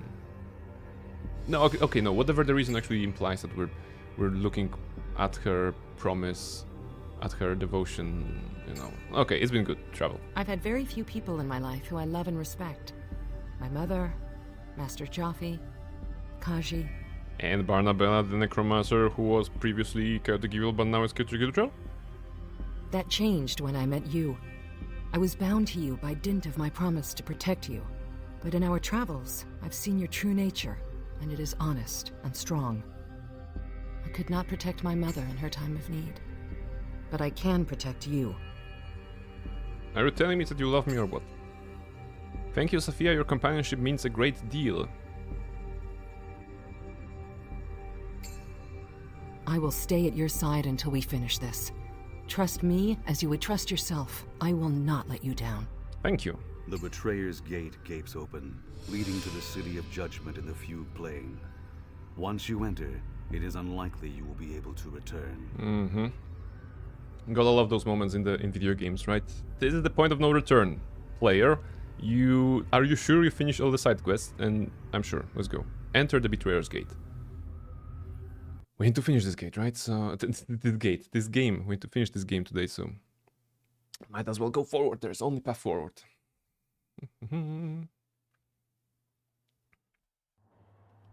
Yeah. Quick recap on the screen, on the loading screen, for those of you who don't know the lore of Forgotten Realms. Basically, we're on a fugue plane. This is where all the souls go when they die, right? The idea is that when a soul dies, it goes to the fugue plane. And from here, the people are waiting, right? The souls are waiting, and the messengers or the representatives of their respective gods are coming and be like, hey, soul, you believed in my god, Lathander, I'm gonna take you to his kingdom, come with me. And that's how they, you know, the angels, I suppose, they come for you and they take you to the realm of the god you believed in during lifetime, right? But if nobody comes for you, you kind of become part of the wall of the faithless, right? Because you had no fate, you had no god, nobody wants to take you in the afterlife, so you're forever trapped in the wall of the wailing dead souls that are just doomed for eternity. So, yeah, welcome to Fugue Plane, the Supplicant's Gate. Zoap. Is this Zoap? Okay. It has been a long time, Akachi. It is time we finish this, once and for all. I've heard of you, Zoap, Fallen Solar, and one of Akachi's 3 lieutenants during the First Crusade. Exiled, not fallen. I still battle evil and tyranny in my own way. If you say so, where are Akachi's other lieutenants? They await us up ahead at the Supplicant's Gate. What exactly do our forces consist of? A host of Celestials has accompanied me, and Ramak will no doubt conjure servants as needed. Seryu has come alone, same as before. I thought there'd be more of you. Our forces are positioned at various points along the wall, awaiting your order to attack. The city's defenses will be spread thin, trying to defend against them all. It looks like they've sent people out to meet us. To parley, yes, perhaps. Demand that we turn away and leave. I trust there's no chance of that. No chance at all. Okay, we're assaulting this place, right? No chance at all. You truly are Akachi's heir, in spirit if not blood. Come, our enemies await. Okay. We're gonna assault the city of the dead. We will... Oh, by the way, this is Seryu. This is the dragon. Wow. So this is the realm of the dead. If this is the final destination of the spirit, I am displeased. Is that Barnabas? I mean, at least Barnabas' skull. It's is that a demi-lich? Oh my goodness, it is a floating skull. Wow. And there's some divine champions, militia wizards. Alright. Also, our buffs are gone. Right? Some of them are gone. Oh. Come this way. Really?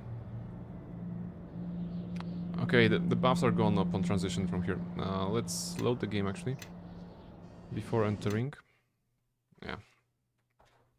I thought they will... Yeah, I should have seen that coming. Yeah. Of course they will not let us keep the buffs.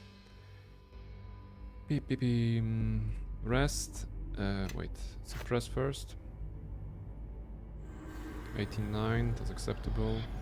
Rest, it's gonna go to 72. 70... Oh, 81 actually. Okay, that's good. Go through the door.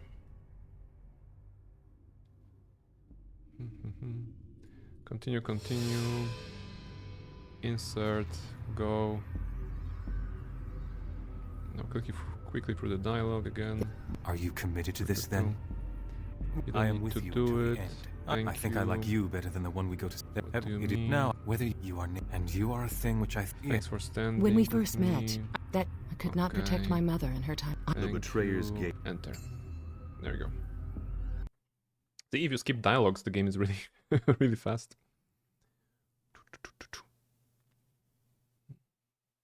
Okay, and now we're gonna do all the buffing stuff again.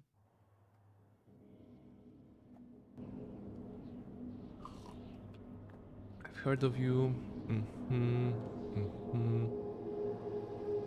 No chance at all. Okay. Yes. And now we go again. Pulos. All the casting.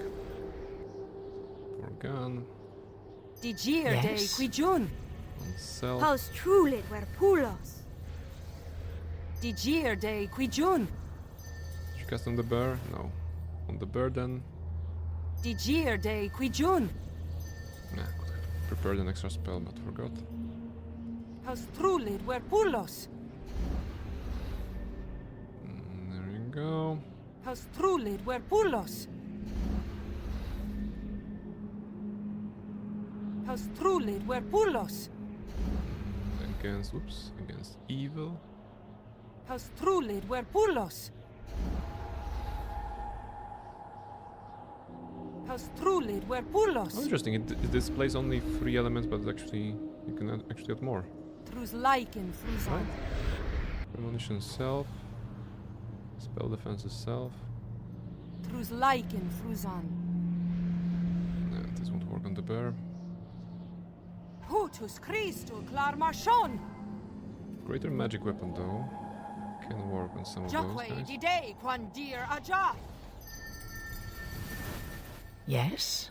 Trus Lycan Fruzan. Yen pe ye koros. 41 goes Lycan to Fruzan. 42, okay. Come this way. Target must be melee weapon, okay. Yeah, you cannot cast Yes. it on gun because he doesn't have a melee weapon. Makes sense. Yes? F12, once again. And now, with the buffs, we can go forward. So this is the realm of the dead. If this is the final destination of the spirit, Alright. I am displeased. Screams and moans are thick upon the air. You know them from your dream, but this time they are real. But a new note has joined the symphony of rage and despair. Do you hear it? In the cries of the damned? Hope. Today we change the order of the planes. Zoab, is this Akachi?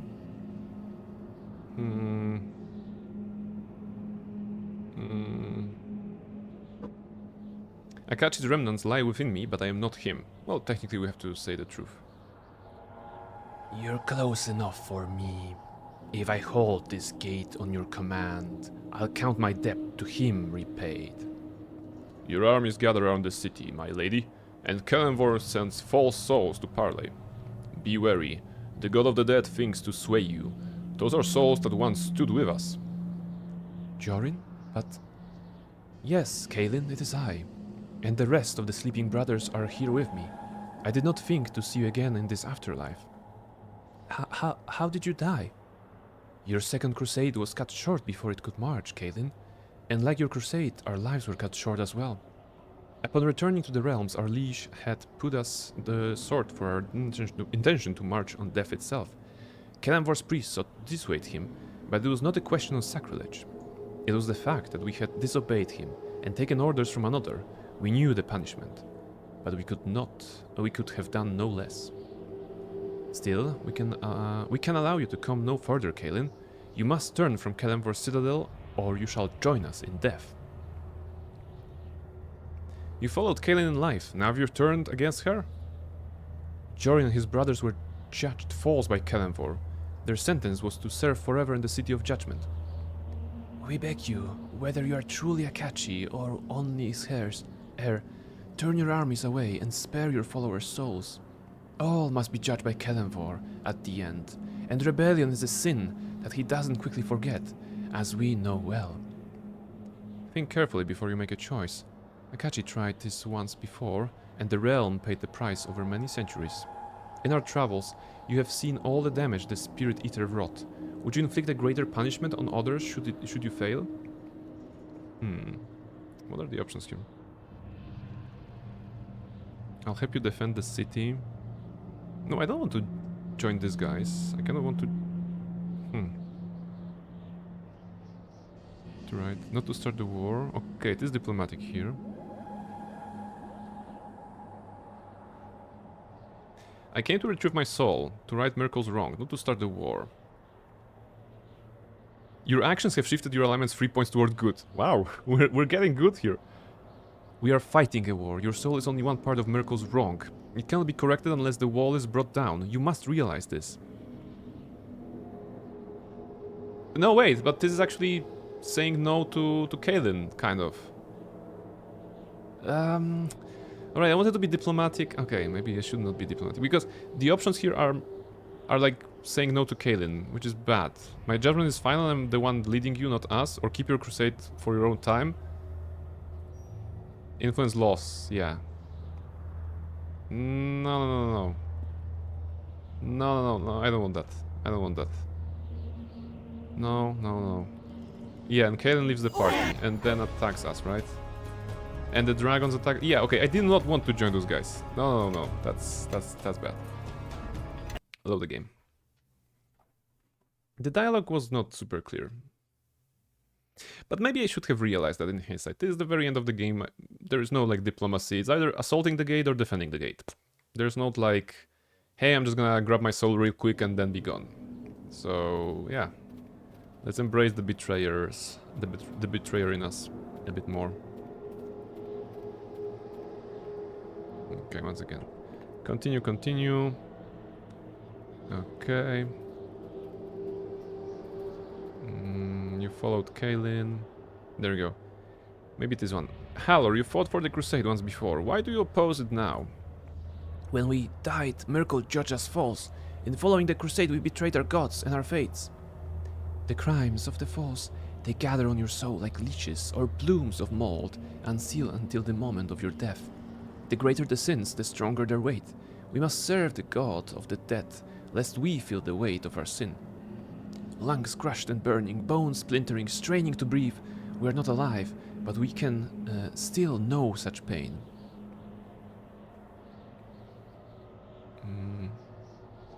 Yeah, okay, the number 3 and 4 is probably standing against Kaelin and everybody here, so yeah. I have no choice but to fight you. If I don't, my soul is doomed. That's actually fact, right? Because our soul can dissolve into nothingness in the wall, I think. Your actions have shifted your alignment 1 point toward evil. Okay, wait. If I say that the soul is the... Okay, now I'm curious. Wait, now I'm curious. If I say the other thing, is it going to be... Like, the wall is the affront to both living and the dead. How was that evil? I was like, I need to take my soul right now or I'm doomed. And that's evil? I don't understand why I was awarded the evil point here. Okay. Yeah, it's gonna take a while before we finish the game. Is the realm of the dead. If I'm gonna be checking all the options that are possible, but spirit, I will likely never... Oh, okay, it's gonna be some time before I play this game again, so... So, best to learn what we can.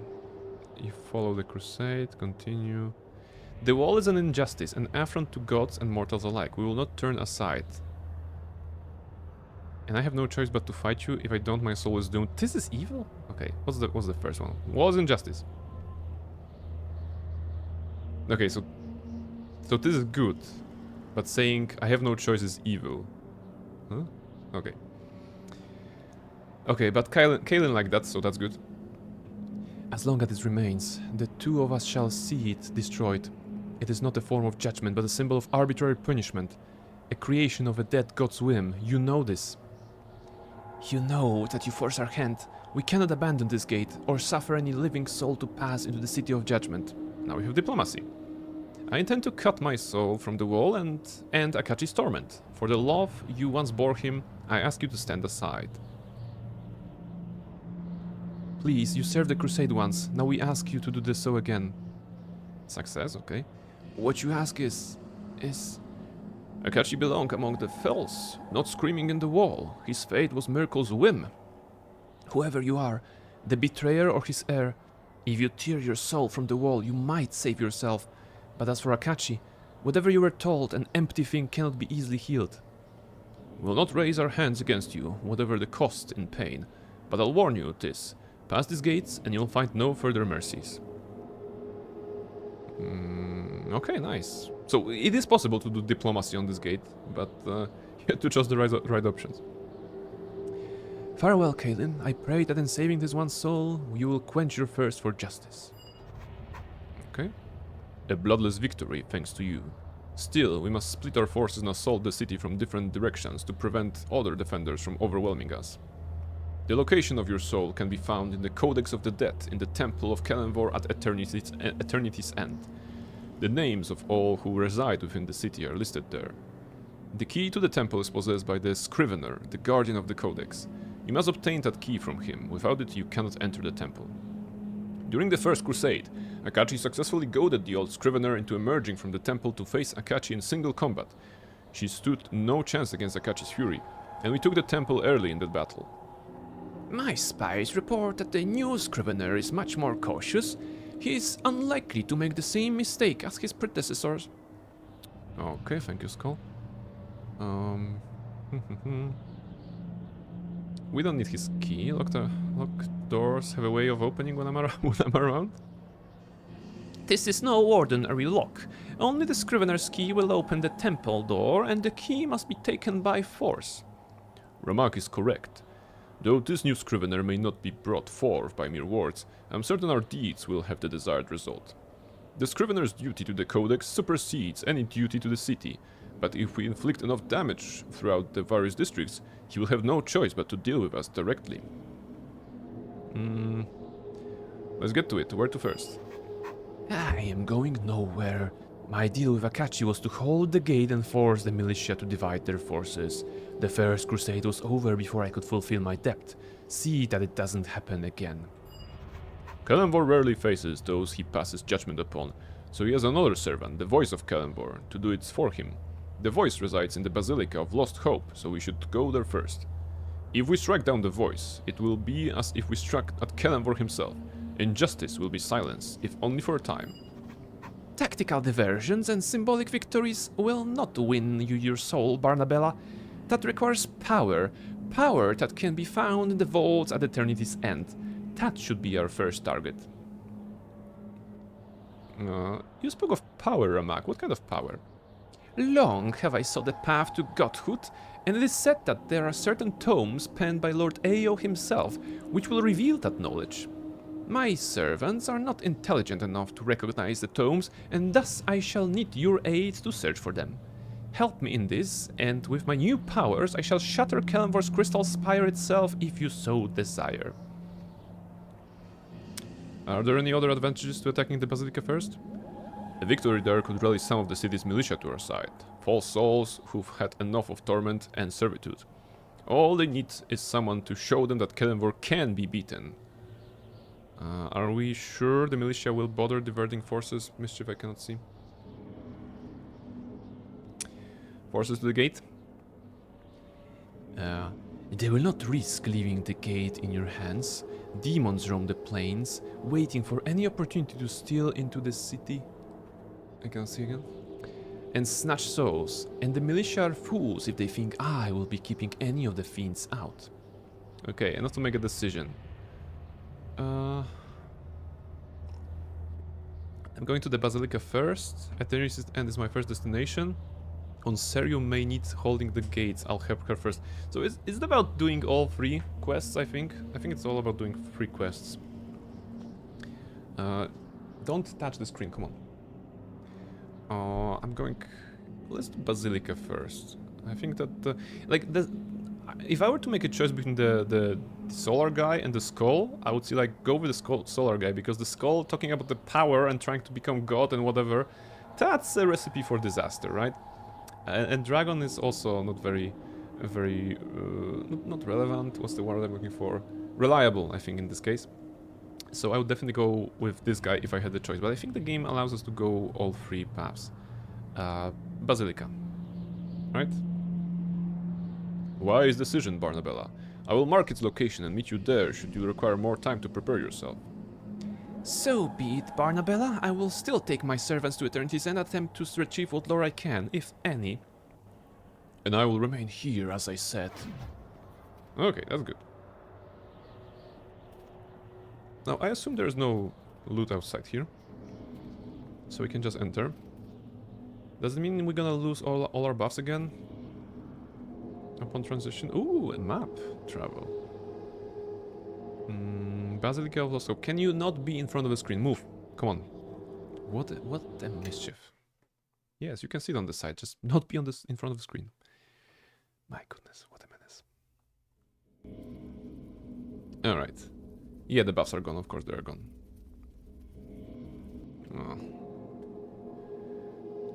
Zoap. There he is, the voice of Kelenvor. Look at him, hiding behind a wall of lesser divine servants. You shall accomplish nothing here, betrayer. Destroy me and I shall be replaced. Tear this basilica down and another shall rise. Your crusade is futile. We have come only for you, slave of Kelenvor. We wish no ill will on any of the others here. It is not Kelenvor's will that I surrender to you, Solar. If you wish to slay me, then you must deal with all of us. Okay. How many of you are there? Actually, those are our guys. Now it feels like an assault, you know? Cleric of Kelenvor. This is the voice of Kelenvor, who is the main one. Very difficult. There's Cleric that is easy. Okay. I cannot do a good cast of this How's truly Lord. Or do you think? Okay, he defended. Come on, go on fire. Yenpe Yeko. Student is barely injured. Oh, you can hear some music. Ricos nomin edakash. Chapter 27. And that's barely a third of his HP. Yenpe Yeko. Okay, well it is a tough boss. Okay, maybe not that tough. Leme Vakrain. Lori Conforus. 0 HP. Shadow. Okay, just Yenpe Yeko. hit with everything we have. There you go. Well done, Barnabella. This victory will shake the plains themselves. When the time comes, I will stand with you against the wall and Kelenvor himself, should it come to that. Our allies may require your assistance, other Celestials may have joined the battle, and I will seek them out. Okay. So... loot time? Cat Queen's Claws. Yeah, something for mischief. Look at her, absolutely. Being a queen and all. Okay, what does it do? No, it just gives attack bonus +8. Like, how am I not surprised? Damage bonus and +6 dexterity. Okay. My question is, can we do this on you? Gather behind me. Probably not, right? We cannot do those on you. Yeah, okay. So who can do damage bonus? All who can You? hear, follow. Brace of archery. Yeah, it's crap. 38. No, it doesn't apply. Attack bonus plus 8.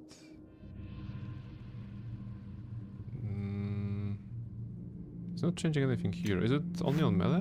Yes. Or whatever? Attack bonus plus 30. No, it's not even changing anything. This item is not working? Attack bonus plus 8. I don't see any... Oh, maybe it's not being shown. If that's the case, then it's even worse than usual. Hey, we have level 30. Huh. No, that's good. Let's loot the Voice of Kalimvor. I am weighted down too heavily, I fear. Yeah, nothing like a drum on the Ancient Priest of Kalimvor. Ring of Clear Thought. Intelligence plus 5. Okay, we are stacking this already.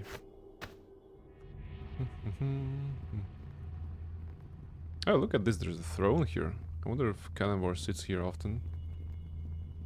It's a big one. Wait, was it the only sarcophagus to loot? There's some celestials, half celestials. Fantastic. Planetar. Okay, not a lot to explore. At the very least here. Level up for Barnabella, level 30. Woof! Level 30 for Barnabella. Concentration to the max. Lore to the max. Spellcraft to the max. And the remaining 9 points can go into craft alchemy. Why not? We never did alchemy, but we can take those points. And now, as a final feat of the game, we could take... No... It doesn't matter, right? But Arcane Defense is Necromancy, +2 against Necromancy. Combat casting. Yeah, I'm not using the defensive casting mode, to be honest, because I want to have the extra AC from the other thing. Epic spell penetration. Yeah, sure. Why not? +6 to beat the spell resistance. And as for the spells, let's take something super weak. Grease and reduce person. Why not? Okay. Nice. 10 levels in Red Wizard, 10 levels in Arcane Scholar of Candlekeep, and 10 levels in Wizard, the base class. So, level 30 character. Fantastic. There's no achievement for that. Well, I'm pretty sure we achieved something either way. Next stop is Eternity's End.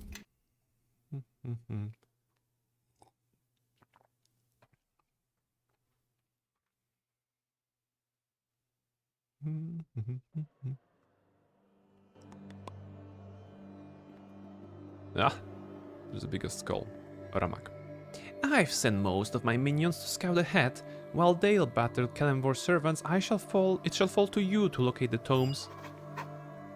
2 you must recover, the Tome of Katai and the Tome of the Dolorous Sage. I know they are stored in the vaults here, but which I do not know. Search them all. You know, if the biggest skull is telling you to find some books, I'm not even questioning that. I will begin the search. Not a problem, sir. I mean, you're my ally, right? Challenge rating impossible. Oh, that's interesting. And huh. What is your level? This is super interesting, right? Because the challenge rating is based on your own character, right? If on the level of your own character. If we are level 30 and it still says his level is impossible, then they must have given him some stats, I think. Okay, Paladin on Kalimvor. Now this is a prime target for Horde Wilting. Empower. That's only 2 targets, but still. Only one got killed. Deathless Warrior. Well, we're assaulting the City of the Dead. There will be casualties. Oh, it's actually pretty big. Temple of Kelenvor, Vault, Ramak, and Vault. So there are 3 vaults and temple, and 2 books to find. Well, let's start with the north one then.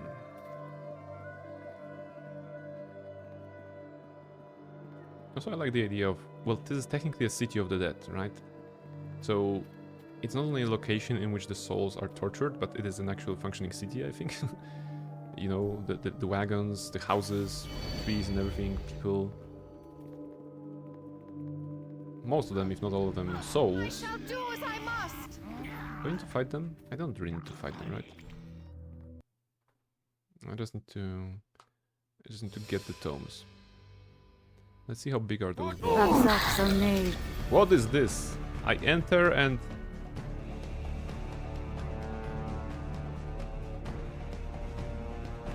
Okay, I enter and Safia decides to cast Delayed Blast Fireball at point blank range. Basically casting it on everybody and 2 enemy targets. Great job. Ooh, actually I like this location. Because Horde Wilting will be king in this place. Your dictatus. Maybe not king. Prepare to meet your end. Et altor medias. There we go. Alright, books. Potion of Heal, Lore and Speed. Some scrolls. This shelf is filled with ancient tomes, and you recognize the Tome of the Dolorous Sage based on the inscription Rama gave you. That's nice. The tome looks extremely fragile. Should it hit the floor, it would likely disintegrate and end Ramak's dream of godhood. Oh, we can actually destroy the tome. Yeah, okay, you know, I don't trust Ramak. But I think the game sets us in a way that those are our allies, right? So we're gonna help. Carefully remove the tome and place it in your pack. I am weighted down too heavily, I fear. It's a very heavy tome. And also you take the stuff. Come this way. And you drink. I ask you to follow me now. Alright. So we have 1 tome. Now there's another one somewhere. Okay, we looted everything.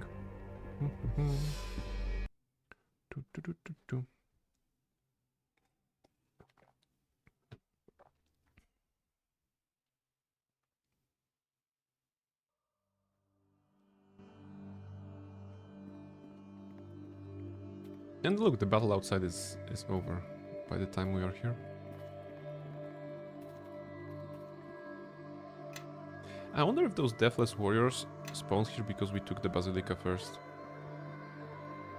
Because that was, I think, the idea, right? Of some soldiers joining us.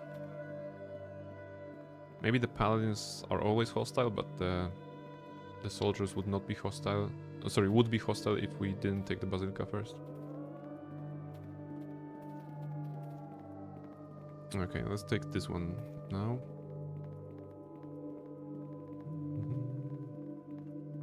Are we hastened? We're no longer hastened. Okay, I knew it's going slow.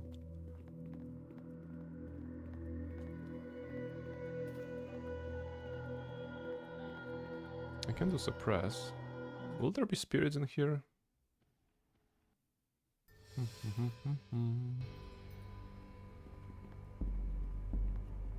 Okay, this is empty. Ah! Clerigo. Okay, they spawned behind us. That's one of the moments in video games when I'm okay with them spawning behind us. It makes sense, they followed us here. Safia, you are very fragile. You have 28 armor, maybe that's the problem.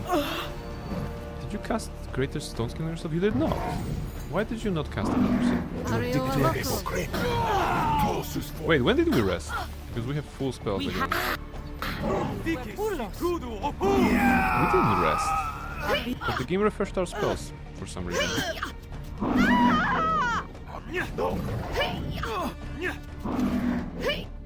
Talisman of Pure Good. Ooh! Talisman of Pure Good. Ah, now this is something we cannot use, right? Because it's only usable by good characters, and we're not good. We're neutral.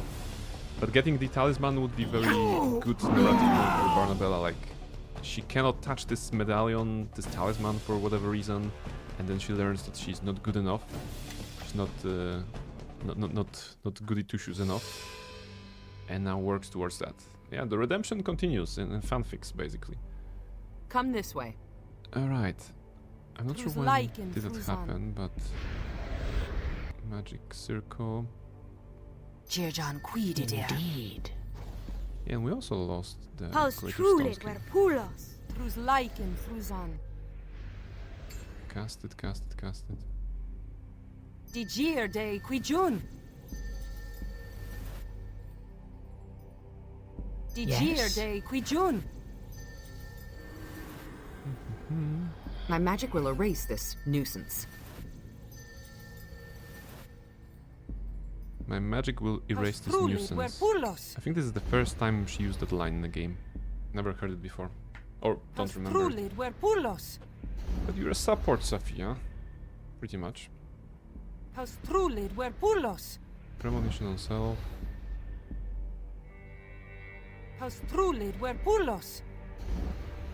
I ask you to follow me now. Okay, light on self, why not? There you go. A mode of good over her head. Do we have it all? Not yet. Okay, now we have. Let's go. Yes? Wrong character.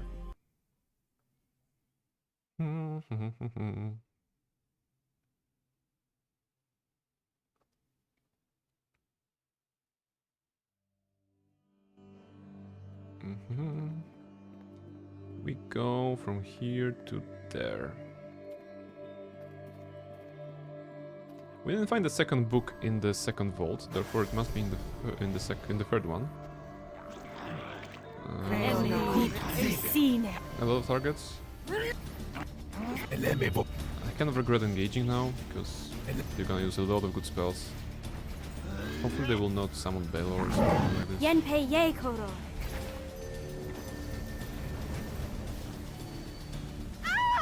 They did use the epic vampire pierce. Loku up. Eleme Vakrain. Okay, just one more. Never mind. They're all dead.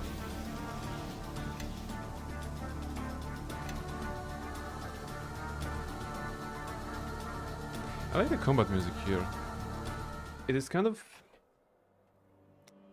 It is not something I would expect from the crusade from the foray into the city of the dead. And I would expect more choral action, very dark and gloomy. But the sound is like more tribal in nature. Vaultkeeper. The Tome of Kata is no longer here, betrayer, and you shall never find it. Now, by Kalimvor's will, we shall slay you and end this crusade once and for all. Okay.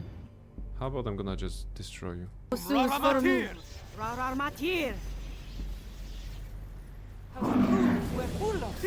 it. Okay. I'm not sure if I managed to cast it in time. He's dead. Morningstar +5. So if he says the tome is not here and the only location remaining is the Temple of Kalimvor, maybe that's where the tome is. Either that or there's a secret passage here and he was actually bluffing, you know, but I don't think there's anything interactable here. So yeah, let's try to find the other book so that we can give it to our skull friend, who is a demi-lich hungry for power, and you should absolutely never help those dudes get more power. It's not a good idea. But, you know, we are assaulting the city of the dead. So nothing is a good idea anymore. Or everything is a good idea. this the entrance? Okay, this is the entrance. Safia leveled up. I don't think we're gonna get another level up ourselves. It's 30k XP. I don't even know if the game supports 30 plus. Does it support 30 plus levels? Not sure. Yes. Did you get stuck? Okay. Recommend. Yeah, doesn't matter. I ask you to follow me now. Temple of Kelenvor. Okay, locked. Can I open this? A specific key is required. Oh, that's bad.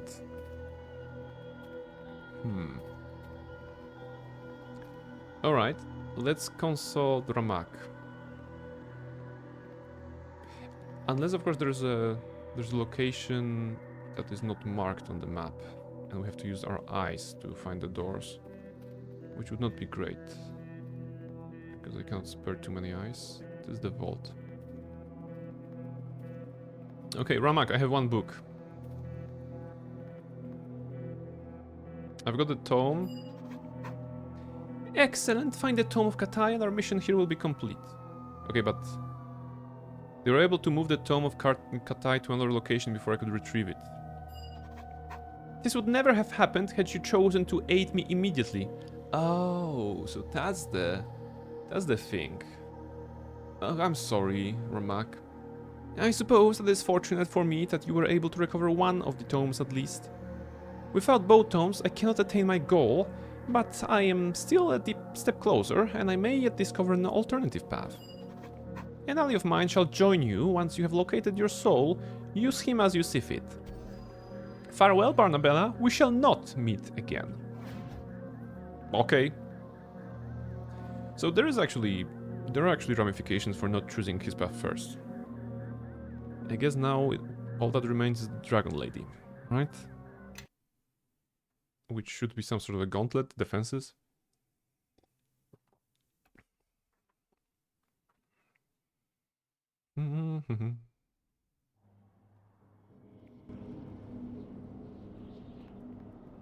Oh, we are encumbered. Okay, okay, I cannot cast it right now because of the dialogue. Barnabella, these flies buzz and stink, and I would gladly be rid of them. Quickly, before I lose our scale to their blades. Make this fight. Okay, but we want to run towards you, but we cannot run because we're encumbered. Okay, now. Count! What are those? Divine Champions? Cleric of Kelenvor? It will be your last! Don't kill my dragon. I just got her. There you go, half HP. And top it up. Horrible. Acceptable. Okay, good. Is that it? Okay, everybody, gather up. Gather up. Yes. Because again, I'm not sure how the game is, what, giving me 3 long rests, basically, every time I change the area? Because they know that I won't be able to... Oh, it's the map travel, just like the Overworld map travel. Okay. How fortunate for me that you arrived. That last group of attackers proved more resilient than all the rest. Dude, it was like 3 of them. A messenger has arrived, it seems. Perhaps she bears good news. I'm leaving this place now. Its stink offends me, and it is no place for a dragon. Okay, nice. Take care, Seryu. Messenger. I bring word from the forces of Kelenvor, a message from the Scrivener himself. It seems word of our many victories has finally reached him. He asks you to meet him in the Temple of Kelenvor, where we just been, in Eternity's End, to end this conflict once and for all. Wow. Once and for all. Well, let's see. Are we really going to finally finish this game?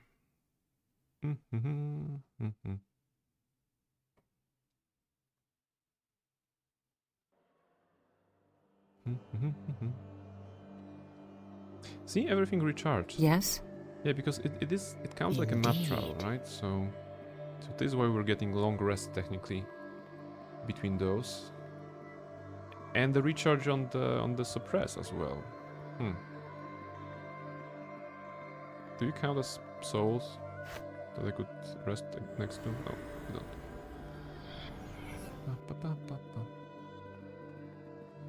So yeah, we're gonna step towards the gate, towards the door. We're gonna cast all our buffs, and then we're gonna enter. And then we're gonna probably lose our buffs by the time the combat starts because there's gonna be so much dialogue. I'm guessing, I don't know. Oh my goodness, what is Safia doing there? Why is Safia not following us? Can you see that? She's stuck at the very beginning of the map. Why did you get stuck? Did you really get stuck on this one? On the pillar? My goodness. Enhanced edition, my ass. Will she at least follow? Yes, she is following. Okay, let's see if Safia can find the way home. Come on, Safia. You can do it. Just take it straight. And don't get stuck anymore. I guess the pathfinding is not something they could have fixed either way, but still. It's impolite to miss a chance to beat a dead horse that is enhanced edition of this game.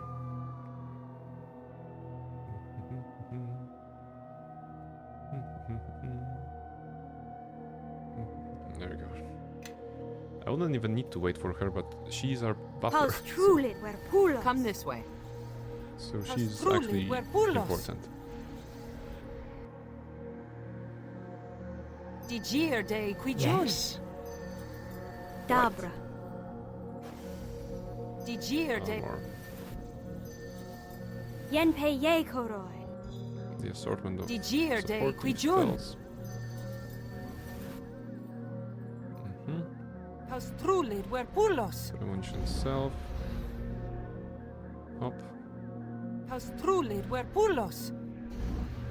Speediness against... Pastrulid I Werpulos. guess against evil, right? Are they evil? Are enemies here? Pastrulid Werpulos. No. Pastrulid Werpulos.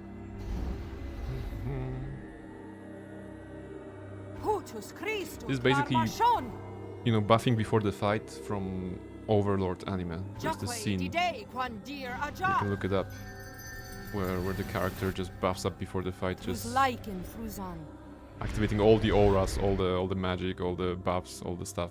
Pretty funny in the context of you know, anybody who knows RPGs or MMOs, where pre-buffing is important before engaging the boss, for example.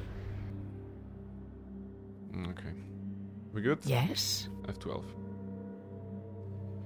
Ba-ba-da-ba-ba. Enter. Now it's open. It turned out it didn't need a specific key. It required an invitation. And inside is... the Scrivener. Okay. You and your crusade have proven to be difficult and tenacious foes. Thus, I have an offer to make.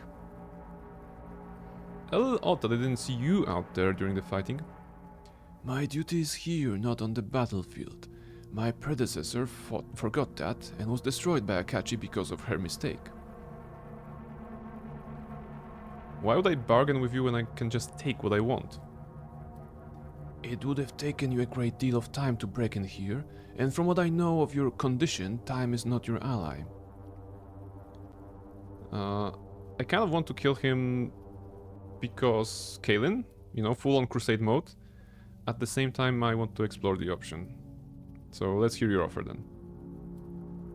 I'll let you read from the codex. Your soul is what you're after. It's no longer necessary for you damage the city any further. And I should trust you, why? You have my word as a member of Kelenvor's Faithful. We do not give it lightly. Okay. I don't like the idea of the second one, because the wording of the second one, right? Because it says, no deal, I can simply take what I want through force. This is very evil, but it's also the thing that Kaelin would want us to do, right? If I say you have the deal, it's gonna be loss of influence for Kaelin. I'm pretty sure, right? I have to check it. Very well, you'll find the codex in the next chamber. Be warned, the wall does not give up souls easily. Even Akachi himself was nearly destroyed in the attempt to free Nephris. We will not interfere, but neither shall we aid you. Wait, and she's okay with that? Okay, so maybe Kaelin isn't like on a full-on crusade mode. I guess. There is the Codex of the Doomed. It contains the names of all of the false and faithless. And you're okay with us not killing this guy? Okay, I guess. Codex of the Doomed. Now this is an interesting read, let's see. The Codex lists the names and location of every soul who has been entombed in the Wall of the Faithless. Your eyes are drawn to a particular name, your own. Next to your name is listed the section of the wall where your soul was entombed. It's basically, you know, trying to remember when did you park your car. In this case, where was your soul parked. Oku has gained a level. Scrivener himself is easy, so the fight here would be irrelevant. I don't know. I guess we did the right thing. Like, from Barnabella's point of view, we need to get our soul from the wall or we die. Right? That's the fact. My brother's heir in truth. Oh. Who's that? Oh, Araman. Wait. Araman, I thought I killed you once already. My soul has lain here imprisoned as a hostage until I slew the Red Woman or died in the attempt. Death has freed me of Merkel's chains. But my sense of what is wrong, that I have still. You are as stubborn, as deluded, as blind as my brother ever was. And I will end your crusade here, as I should have ended his. Really? You want to fight? Moderate?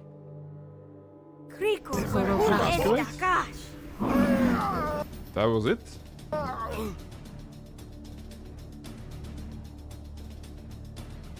Can I loot you? That was like too easy. And I cannot loot you for some reason. Okay, that was weird.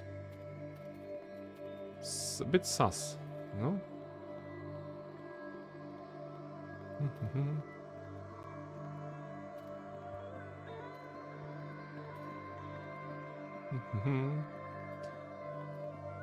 Maybe he will reappear sometime later.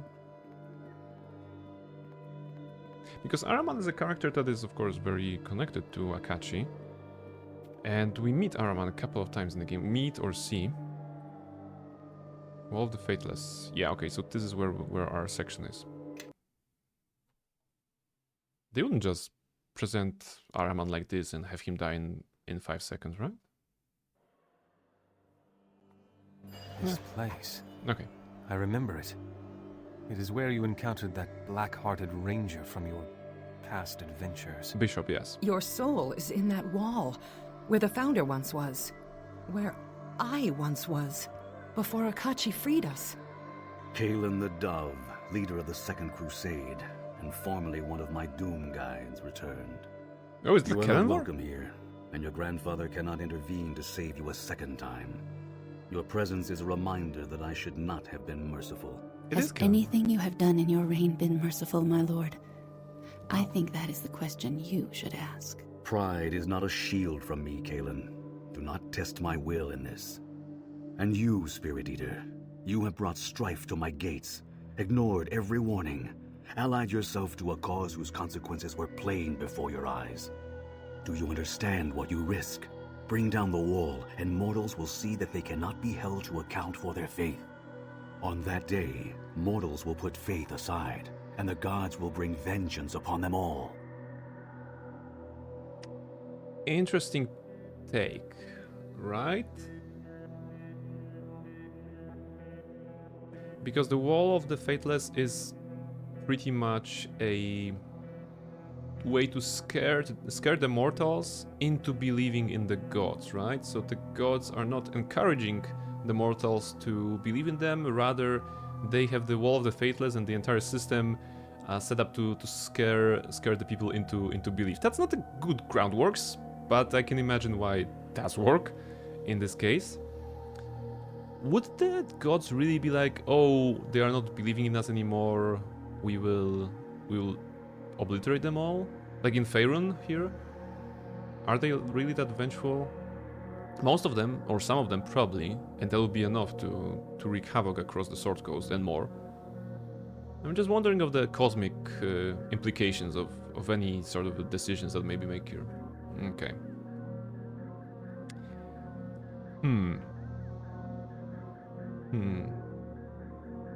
I don't accept your argument. There are better ways to hold mortals to account. Do they get power from being believed in? Then they might get mad.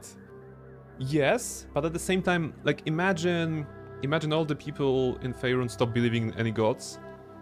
If they are empowered by their beliefs, then they may be too weak actually to be vengeful, you know, to actually do anything. The evil gods will intervene, which will make the good gods interfere and make Faerun a battlefield for the gods. That's pretty much Pathfinder's why gods don't intervene more.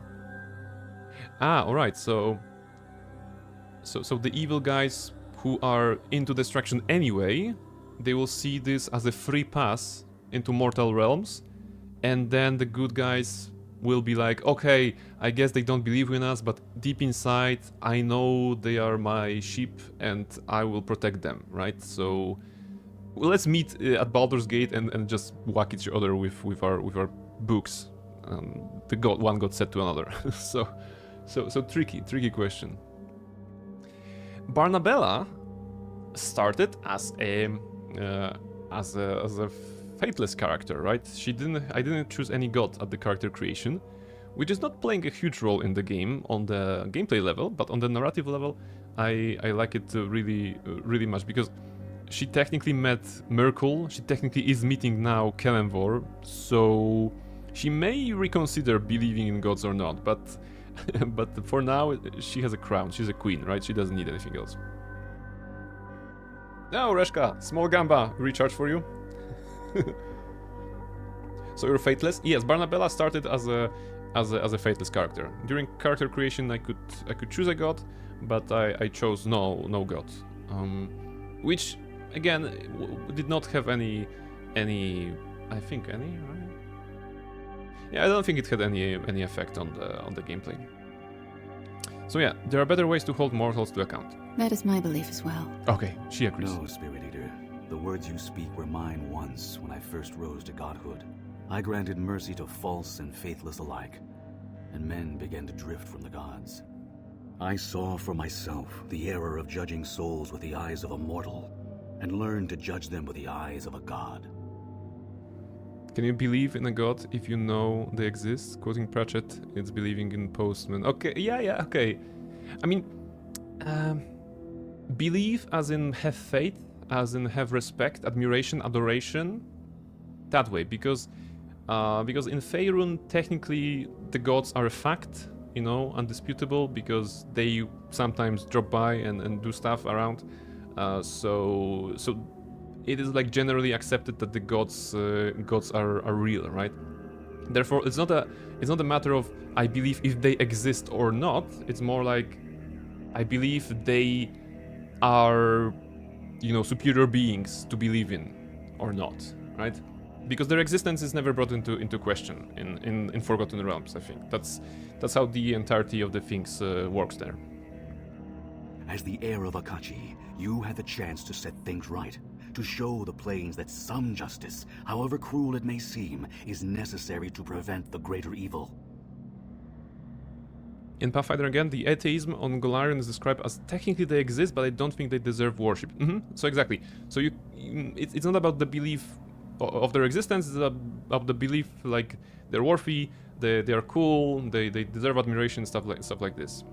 The same would apply to Faerun, I assume. Yes, like no one in Faerun will say there are no gods.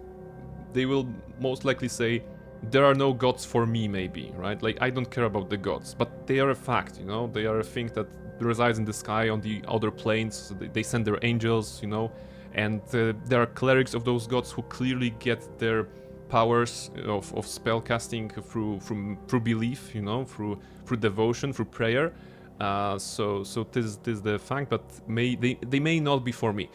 I think that was the case for Barnabella, you know, as a 30 intelligence character. She is well learned and educated about the fact that there are gods. Like I said, she met the gods, in the progress of this game, but she's like, yeah, it's like, you do you, I'm gonna cast some horrid wilting and disintegration, you know? Probably. You call it justice, I call it cowardice. You're afraid to challenge the cruelty of the wall. Call it what you will. No god may challenge the judgments of the dead, and your curse is no different. No, Spirit Eater. Tearing your soul from the wall will not be enough.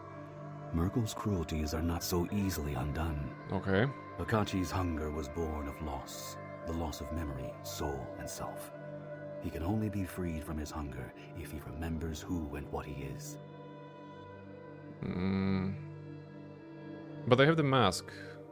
I have 3 fragments of the mask. I hope it's gonna be enough.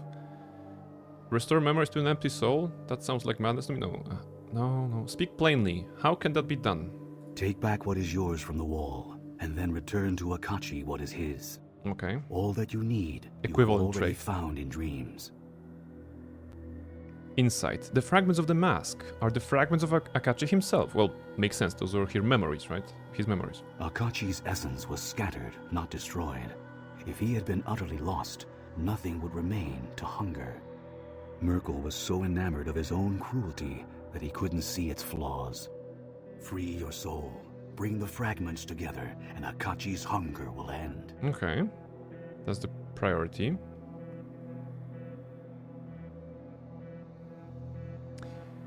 I will steal every sword from the wall carnivore, not just my own. I mean...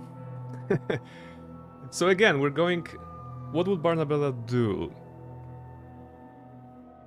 Yeah, I think what Almaril said, that the evil gods would wreak havoc, and then good gods will interfere. Everybody will be like, yeah, Farron's doomed. So despite the good intentions of the Crusade and Kaelin, I don't think that destroying the wall would be the right choice here. It's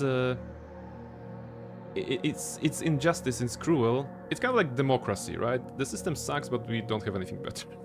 So in this case, it's similar, right? We currently, the gods and the faithful and faithless, we don't have anything better, so we have the wall of the faithless to just make sure the world keeps spinning. Apparently the option to tear down the wall entirely was supposed to be an option, but someone at Wizard stepped in to say, no, that should not be possible. Maybe, you know, it would probably bring repercussions. Maybe that wasn't the time maybe when they were into making endings that would just end the game like prematurely, or kind of like maybe not prematurely. What I'm thinking is that this is a choice on a cosmic scale that if it was a choice for a player, then any sort of a sequel, for example, would have to be very, very different, right? If they would consider that choice a canon. And if they don't consider it a canon, then why give that choice at all, right? So maybe that's why they interfered, in case they want to preserve the continuity of lore. Haha, Wizards of the Coast, right? And from the 3rd edition onwards, maybe that was the logic at that time. No, let's not turn down the wall. This is too much of a fixed point in our universe, in our lore.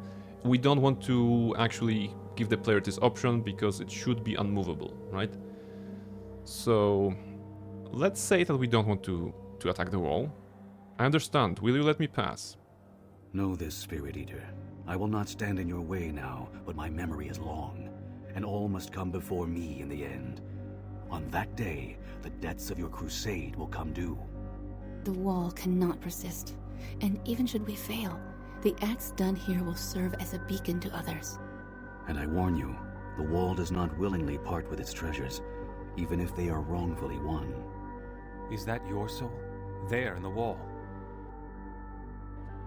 Is it? I don't know. I'm just looking. They could just declare it non-canon. I mean, technically in BG2 you can become literal gods. That's fair, yes. Also, does it remove it anyway? That wouldn't be much cooler thing to let it possible in MOTB. That's fair. Well, we have what we have, right? We continue. I'm just... Is Carnivore gone? Is he not here? Who's that? Isul. The Lich. Do I know you? Also, I'm slow again. Yes? In case of any fighting, we should pre-buff, right? Truly were pulos. Although it seems like... Oh, come on. Wait, we take out... Okay, we take the soul and there's gonna be some fighting, right? There must be some fighting, because I didn't feel any sort of an endgame fight at this point. I think this is the end, really? You take the soul and that's it? So you mean to tell me that the final fight of the game was with Araman and he died in 5 seconds? Granted, we are level 30 and we're really strong and have extra character, but if that's the case, you know, that's bad. Against evil.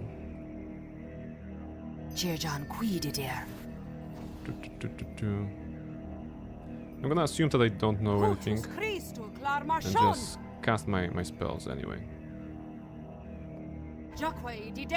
You know, maybe not Stoneskin though, because at least on the cutscenes we're gonna be able to see the characters as they should. What happened to you, Oku? Did I cast Stoneskin on you? Okay, you're on fire somehow. Wait, what are you affected by? Okay, I don't know, but Oku is hellish right now. Yes? Alright, let's see it. F12, and let's find our soul. Also, hello, Illich. Okay. Soul. Okay, something to attack. This was where This is the spider skin, I think? Is it? I thought I cast it on... Ah, might have misclicked. Yeah, I usually cast it on Sophia, but it doesn't matter. raised his sword against his god.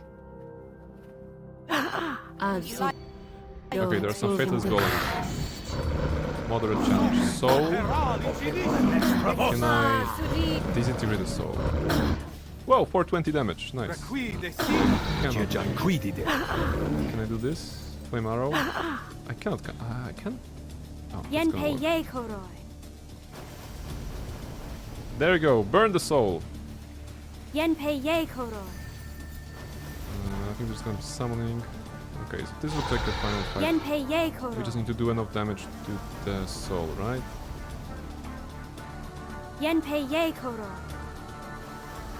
The towers are attacking somehow.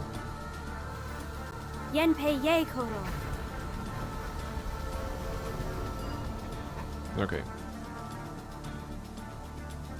Level up for Kaelin. Fantastic. Freed soul. A form lies before you on the ground, limp and vulnerable. Its flesh is white, drained of color, and slick with greenish film, like a mockery of a newborn babe. But the face and features are your own. You extend your hand, brushing your finger against your own face, expecting cold, damp flesh. But instead, the flesh collapses at your touch like brittle clay. The figure crumbles before your eyes, the mouth and face bursting apart in a rush of wind. The wind swirls around you, battering your face and chest, shrieking in your ears a torrent of jumbled sound. You hear your foster father Dagon calling you as he did when you were a child, a note of fear in his voice. Shouts and cries in West Harbor as it burns. Your old companions screaming in warning. The shrieking rises to a deafening pitch, and the wind swirls faster. It is pulled through the pores of your skin, filling you up. Then the wind is gone, and you are gasping for air, your muscles convulsing in a sudden agony. The voices of your past become shrieks of terror and pain, rising louder and louder in your ears. Something is wrong. What is happening? Something is not right. What's going on? Speak to me. And you sink to the ground as dreams rise to meet you. Okay. So there was a bit of a fighting still. Good thing that I buffed, right? Mischief is waking up. She knows that we're at the end of the game. Almost. It's gonna be the shorter stream then. Alright. Encumbered. Hey, but Sophia is with us. Interesting. Yes. Sophia? Okay, no precasting. You know this place. Somehow it is more than a memory of Crossroads Keep. Oh, it is! It is Crossroads Keep. It is the, you know, the fortress that we have been improving and taking care of in the base game. It is a part of your soul, and it is besieged. Barnabella, I feared I wouldn't find you before he did. This woman is so similar to me. Her features are off just slightly. It's as if she's someone else's recollection of me. The faceless man is here. I know you. We met in a dream. A winter glade. And you accepted my gift. That has kept me safe from him. The faceless man is all that remains of Akachi. An empty shell, bereft of memory or soul, seeking always to fill himself up. He is the presence you have felt from the first moment in the barrow. But you have the fragments of the mask, Barnabella. You can restore him to what he was. End this forever. Very well, what must I do? Each fragment is an essence, mine or the boy's. And the final fragment, the one you found in the wall, that fragment is his. As long as you possess all three, he will fear you. His hunger is scattered, feeding at will, manifested in this dream as hooded mockeries of the priest he once was. You must destroy them and chase down the faceless man. Corner him in a place where he cannot run, and we'll be there at the end to make him whole again. Okay, Dead Space match? This game was before Dead Space, right? But still, Dead Space match? Very well, we'll finish this together. You will see memories in this place too, faces you loved, or hated perhaps. Just as I am as a remnant of Akachi, they are expressions of your soul. Lose them, and a part of you dies. I promise you, I will find you again, before the end. We've come this far together. It's a pleasure to be with you here at the end of your journey. Now let's hurry and put the hungers to rest. Manifestation of hunger. Kasavir, JV, Kelgar, Nishka. Wow. Wow. Okay. There are lots of people. Easy. Okay. Come this way. Oh, we need to be strategic. Do you have Vampiric Fist? You do have Vampiric Fist. Oh, you cannot use it anymore. That's bad. Yes? Do I have? Okay, I do have.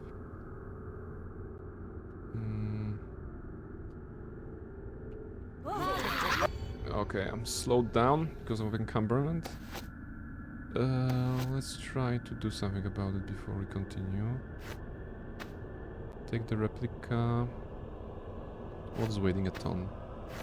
66, 64. 100 gloves. Tome of Profane Rebirth. This maybe? This? Come on, just take it from me. Okay, now it's good. And now I want to run up here. Before they kill everybody. Vampiric Feast maybe? Okay, that was enough. Still didn't get everybody. Shadow is with us. Let's see what they're made of! Nice. Grobnar. Quara Sand. Hey, everybody's here. Oh, there's a group there. Chandra Jero. Oh, Chandra Jero is there. Wait, okay, that doesn't work on them. The last of the manifestation falls, you sense an oddly familiar presence nearby, Akachi. Okay, but what about others? Amon Jero. Welcome. They seem to be beaten for now. Do not remain idle while your enemies regain his strength. Chandra. Greetings. What is it about you that attracts so much trouble wherever you go? Elani. Well met. I could sense nothing of those creatures. They were like voids, most unnatural. Grobnar. Hi, I'm Grobnar. Skeleton in ropes and I'm armed with scythes. Why, that reminds me of the time. Yeah, shut up, Grobnar. Sand, we don't talk to you at all. Quara! Good to meet you. They burned a beastly enough. Let's hope more of them show up. Okay. Are those their souls? Well met. They've run off already? I was just getting warmed up. Hey there. Well, that was a lot of fun. They don't seem to carry any coin, though. JV? Know that you are welcome here. Know that those abominations were but the mere shadows of your true enemy. Be on your guard. And Kasavir, my love from the base game. Well met.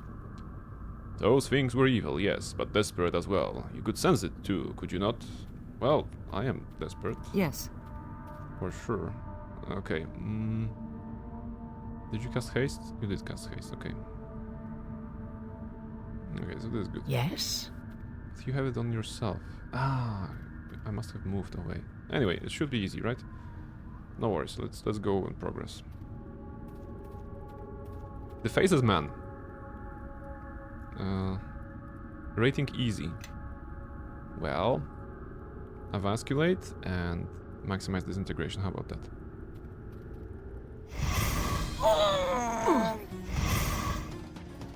I don't think the Avasculate works. Alright. Disintegrate actually worked on him. 240.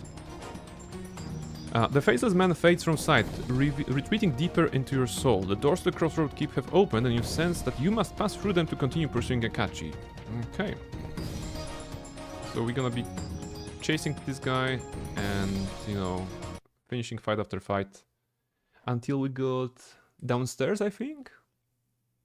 There was like a circle from that Amon Jer was playing at. Magical sort of a circle. Maybe that's where the final battle will be. Gonna break you. Oh, wait, we are not in the Crossroad Keep. And we have 100 spirit energy for some reason. Manifestations of Hunger, Lorne, Bevil, Cormick. Okay, all the characters that we met at the very beginning of the game. Okay. They really chosen a way of like player nostalgia, right? 16 up. Akachi's hunger has managed to devour one of your memory fragments, reducing your spirit energy. Oh! That just went from 19 to... Okay. Well, without the insta-kill of the vampire fish... may not be going to... has finally come. Actually not that bad. Don't cast. It's good, they're focusing on us. It's alright. Alright.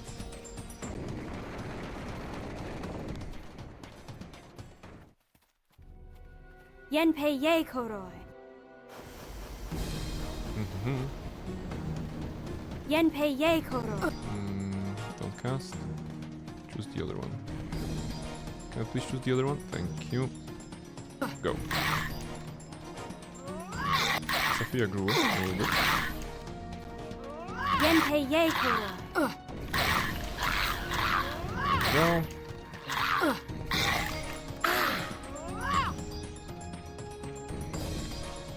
You again sense Akachi nearby, this time stronger and hungrier. The Faceless Man is there.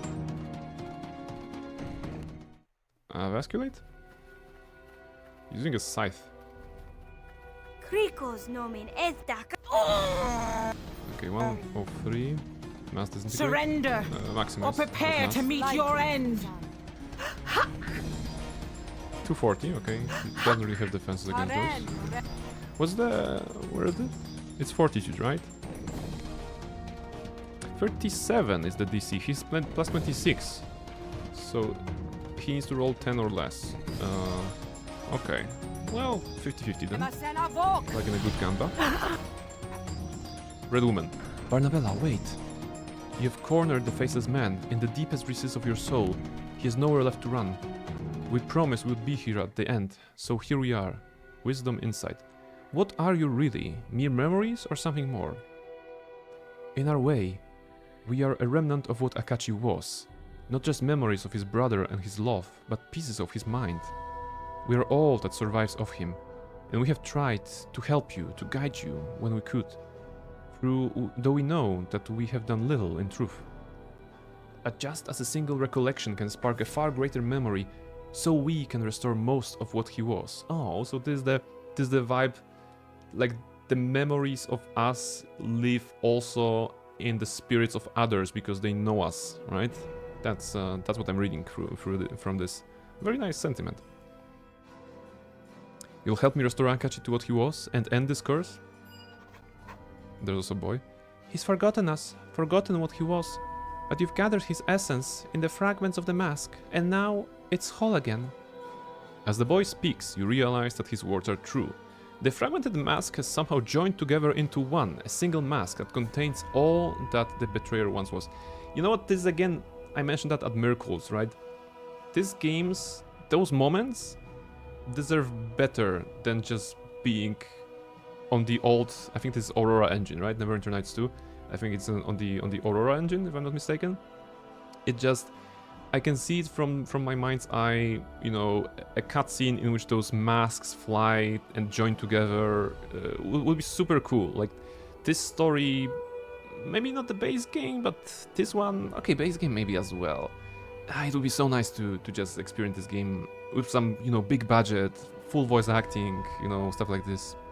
Different engine? It wasn't Aurora? Okay. Okay, yeah, I knew that Aurora was the Neverwinter Nights one. I thought that it was the same in this case, but no, it couldn't have been, right? It's a different one. It feels and plays different. Electron engine, wow. Okay, that's the name. It's a silly name. Aurora sounds cool. Electron, I don't know. Okay. I shouldn't be judging. Just as the fragments have been made whole, so must his scattered pieces. We are willing, but the faceless man is not. He's waiting for you, beyond the portal, in the darkest recesses of your soul. If you can defeat him there, make him yield, then you can make him remember what he was. He will no longer be empty, and his hunger will end. I won't fail you, I promise you that. The faceless man will try to slay you, or devour your spirit. If you wear the mask, it will provide some protection from his hunger. Okay. Use your own hunger against him if you can. In the depths of your soul, your powers will be without limits, and you may call upon them as often as you wish. We can't face him, not while he's strong, or he'll scatter us like smoke, and his hunger will grow stronger still. The budget would be too high for something so few people would enjoy. It would not make its money back. Yeah, it's just the wishful thinking, right? Wishful thinking that this game will someday be remade with a better engine, without bugs, of course, and with the voice acting, with the visuals, with the effects that actually highlight certain moments. Because reading is fun, of course, and imagining it is part of the fun. This is why books exist, right? The books don't have anything but text in them, so it is possible to enjoy a piece of a imaginary world through words alone. It just it will be so nice. It just will be so nice. But when he falls, we'll be at your side to finish this. Farewell, Barnabella. Okay. Portal, Rat Woman.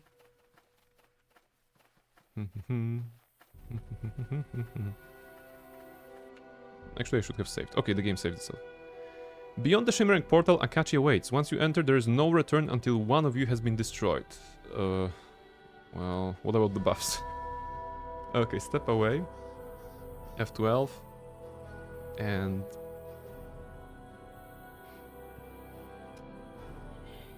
okay. I'm gonna go without any extra buffs or anything. Enter the portal. I assume it's 1v1 right now, right? Safia won't be with us. Okay, Safia is actually with us. And the faceless man is there. Challenge rating impossible. So this is the final fight of the game, right? Look at this, we are at the very depths of our soul, very dark place. Music. I hear like drums and stuff. Okay, what does it say here? Akachi, the faceless man, the betrayer. All that remains of the man he once was is a glowing, featureless form. His face covered by an ornate mask. His eyes are devoid of intelligence, his actions dictated by instinct rather than purpose. Mask, yeah, they told us to wear the mask. Mask of the betrayer. Ding. Roll credits. So... okay, immunity death magic, immunity level ability drain. I assume he's using that, so we might as well equip it. Wow, this is fashion. Like, okay, the music, the mask, it all speaks like tribal to me, which is a very nice sub-theme, but I don't think the game... okay, maybe it was, you know, tribal. There were witches, there were like local beliefs. ancient burrows and bear gods and spirit worlds and hags. So it goes into this like a tribal kind of a vibe, all in all. Huh. Also, there's a big woman next to us. Rashomon is a lot like that. If that's the case, then they are presenting it nicely, right? It's. I'm glad they've chosen this setting, right? It's not something that is deeply discovered, unless I don't know you go into some books or anything. Everything happens around the Sword Coast, right? Usually. So going deeper into some other culture like this, it's actually pretty fun. They're absolute Forgotten Role lore nerds. Yes, that's true.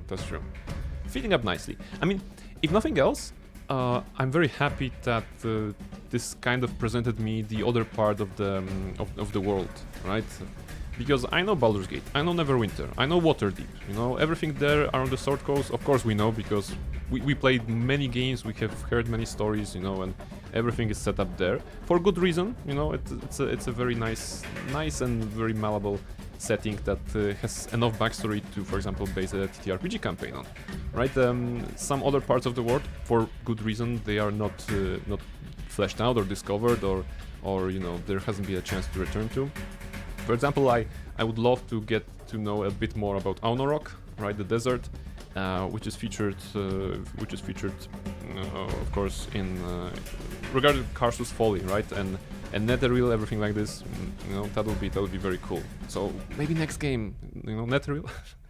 Ed Green was impressed by how much those folks knew about the Forgotten Realms.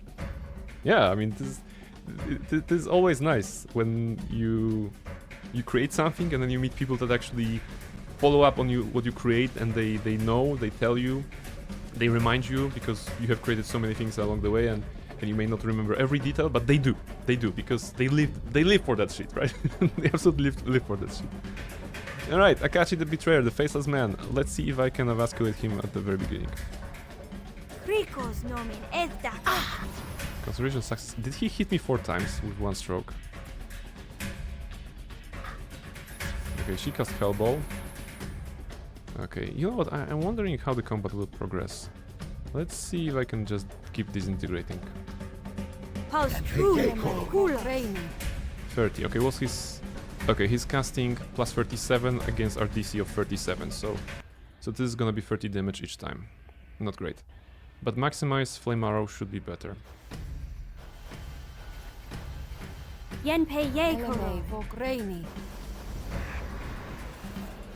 Okay. He's using some of the... Oh my goodness. Okay, he's gonna kill me, right? I wonder if I can actually survive that. I am almost tempted to swear. Alright. Badly wounded.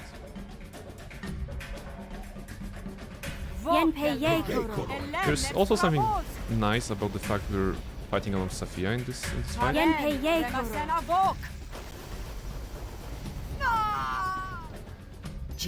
Really? One more cast? Oh, he healed himself. Probably from eating something. We also can do the Power Spirit. He also lowered our Spirit Energy a bit. But let's try to do pure damage. Can we take him down with pure damage, or will the game not allow me to do so? Ah, you killed Safia. Remorseless Instinct. Oh, by killing Safia you actually... Okay. Epic Resilience. What is he doing? Is he regenerating? How does this fight work? I fear my spell. Okay, spell failure, really? From damage?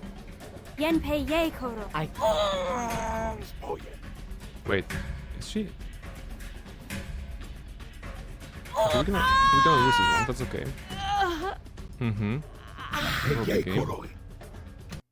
Okay. So let's try to rest, if possible, so that we can get our buffs back by the time we enter the soul. Because we didn't have a lot of defensive stuff. Like I didn't even cast Greater Stoneskin. Can we rest here? I think we can. I think you've mistaken me for a horse and wagon. No, you look like one. Okay, enter the portal.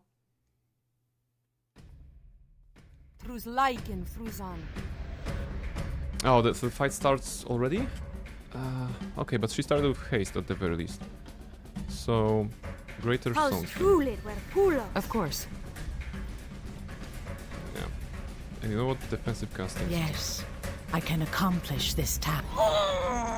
Wow, crit hit for 80 and more. Okay, you know what? It is doable, we just need to... But the first time we didn't end up so close to him when we entered the portal. What changed? Okay. AC plus 1 for this. We also can take some reinforcements. And yeah, okay, Vampiric Beast, that's a great and all, Sophia, but have you considered buffing? Like premonition, protection from spells. Is he casting? He looks like a fighter of sorts. I guess he's evil, so magic circle against evil. And spider skin. 352 he got hit. Yeah, he's doing something. Is he eating my speed energy? I could say that maybe the Devour Spirit is a thing to need to do.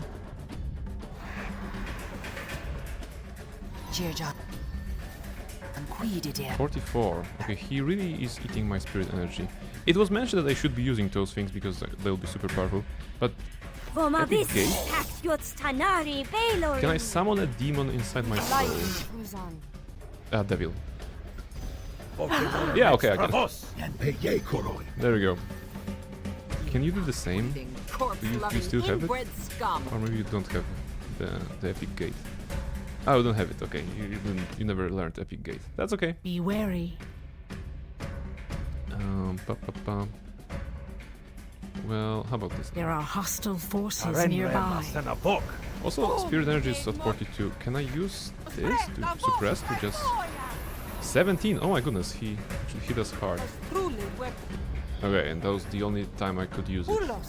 We're at 24. If I go too low to 0, I'm dying, right? Oh, keep casting. I thought it was about to end when I went AFK a while back. Yeah, it turns out there was a bit more, you know? We are at the final fight of the game, I think, because this is the very depths of our soul, and we are actually fighting. 90, welcome in! Hello, Prain, are you winning at the end, son? Yes, we are winning. As you can see, the enemy that is actually the final enemy of the game is at low HP, and I think we are winning because we have our friend and we have a Balor with us. So that's cool. And yes, go away. You need to play this someday. Yes. 90. I highly recommend. I think you heard it enough times from Almaril already. But I'm gonna join the chorus right now and recommend Mask of the Betrayer to you. Even if the base game is not that exciting, I think you're gonna find a lot of good things in Mask of the Betrayer because of all the themes that are included. So on one part you have Rashomon, you have the place where hacks, witches, dreams and spirits coexist or not. And then on the other side you have a lot of stuff related to the gods, in particular the gods that you may be interested in, because those are the gods of the dead. Maybe not Jurgal himself, but it's very good either way. There were some very cool moments. Highly recommend it. I just want to launch Prain because I'm grinding in game. It's nice to listen. Thank you very much. Are you playing Final Fantasy? I guess you're playing Final Fantasy. I vote to ban 90. No, 90. We cannot ban the first follower. Pathologic. Okay, so Zwierzę Czekołopure convinced you hard to play Pathologic, right? I died. Okay, that's not great. Okay. You could still watch, just not chat anyway. Pathologic is so good, you need to play, it's so amazing. I think I'm scheduled to play Pathologic 2 at some point, right? Oh, yeah, speaking of games that we're gonna be playing in January, I forgot about this. There was halfway through December, there was the announcement of the launch date of Woolhaven, the expansion to Cult of the Lamp. It's gonna be on the 22nd of January. So between today and 22nd, probably most of the streams will be Baldur's Gate 3.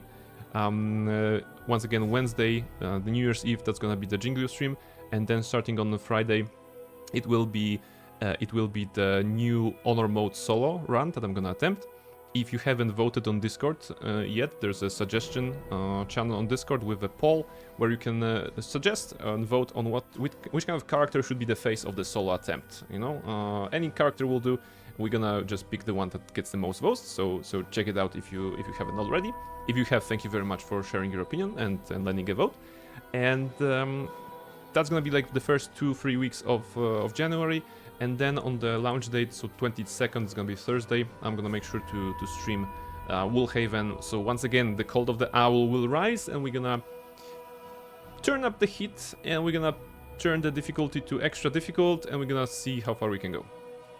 So yes, the Owl Village will return on the 22nd. So yes. Pathologic is a trip, okay. 51 of Mischief, yes. Sota is sleeping right now. Okay, enter portal once again. No. Rest. I think you've mistaken me for a horse and wagon. Yes. Question, do I lose any buffs if I go through this? Maybe I can free buff here, actually. In this location. Yes. It felt like I could do this. Indeed. Also, I don't have Create Greater Undead. Yes. Undead. That's actually bad. I should swap my spells to accommodate for Create Greater Undead. We could get a vampire. For a horse and wagon? IT. This is Safia, she's our friend. And protection from spells and stuff. Magic Circle. Spider Skino.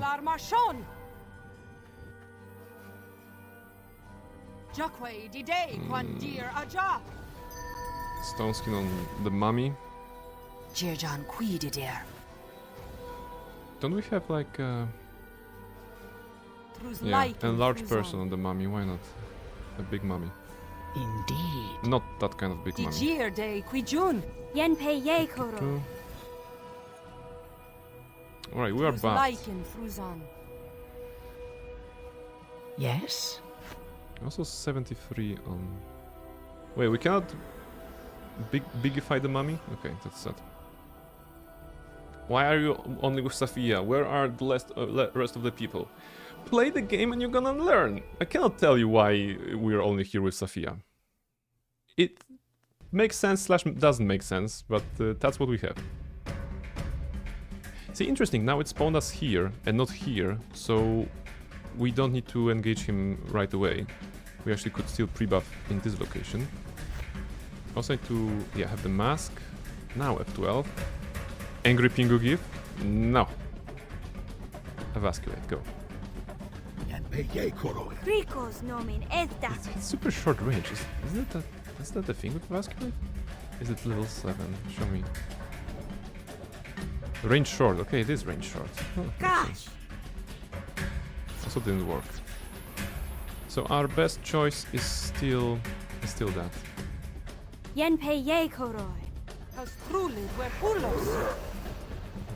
Oh, Epic Gate. Yeah, Epic Gate will be better starter. Go Epic Gate. I like that the incantation that he says actually involves the word Tanari and Baylor being spoken. Small detail, but nice. Baylor, of course, had to change. Yeah, he's near death. 65. Just keep pressuring him.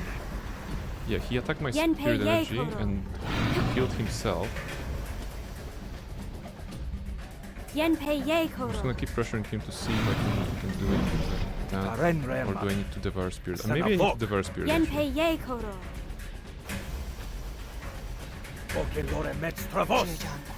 This is gonna explode and hit me again, right? Okay, devour spirit is available all the times. Okay, Yenpe ye let's koro. put him to very close and try to devour him finally. Is that gonna be the case? I think the game wants us to devour the spirit. Not? Oops, wrong button. Okay, when he's doing this sort of a charging attack, he tries to heal from me. Is it about, spamming this skill? Just trying to devour him. Spirit energy is going higher. Sophia is dying. The hunger is going higher. Should not be overusing that, I feel.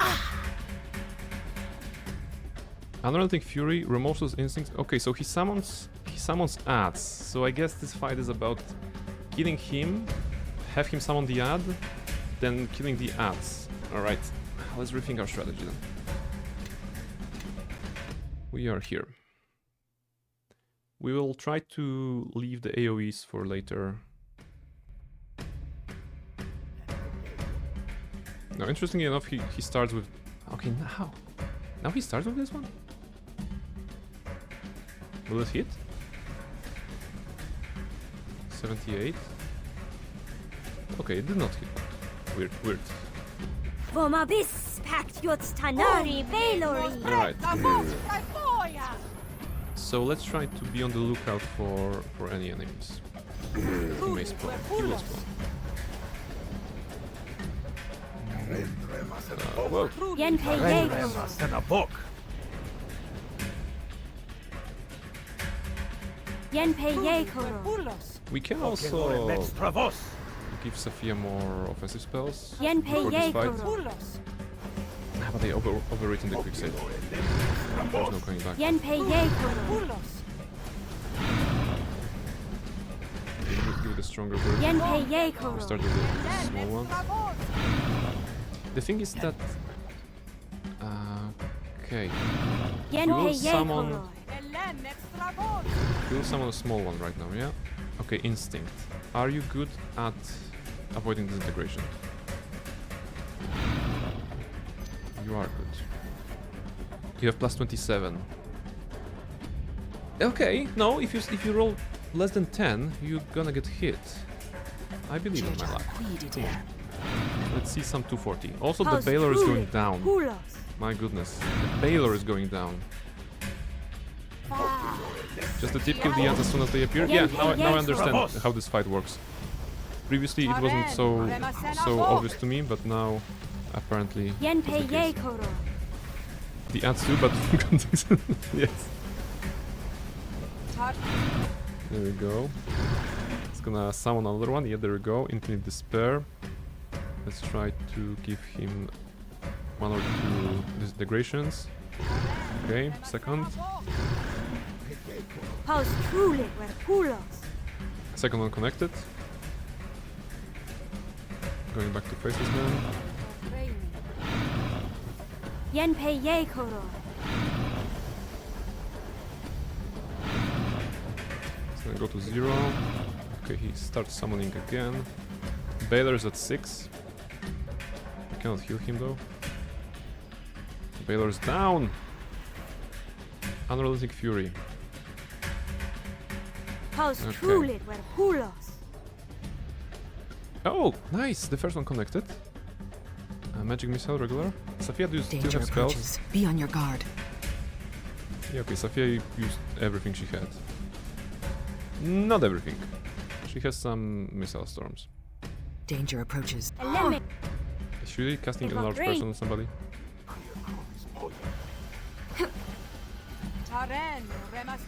Come on, Fury, go down. Go down.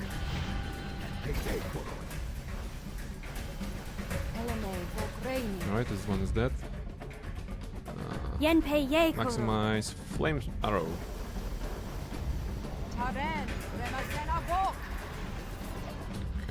Yenpei ye koro. Spirit energy is low. Okay, here's start channeling. Yenpei him. ye koro.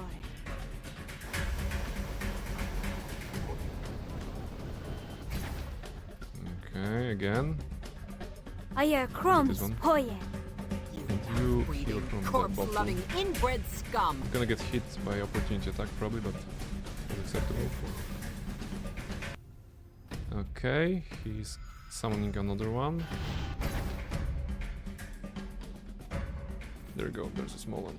Insatiable hunger. Is Sophia with you because you won her heart and it is a love story? You know what? Aside from the fact the game is rooted in very exotic beliefs of Rashomon, aside from the fact that it is very strongly telling the story about gods and death and stuff like this, you know, it is also a love story, in fact. That's all I can say. There you go, hunger almost dead. Yenpei ye. Sophia is at 1 HP. Danger approaches. Be on your She's guard. tanking so beautifully, but I think she's gonna die. I Eleme can't save her. vogreni. No, don't cast. Just heal. Yeah, okay. Okay, hunger is at 1. Eleme vogreni.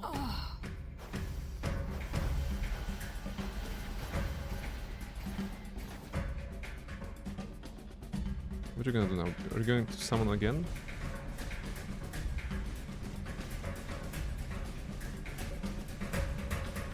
Wait, can we... in theory I can quick save here and quick load, and that's gonna put Sophia at our feet alive, with him being either here or there. He might be out of range. He might be. We don't have a lot of spells remaining. Okay, let's see.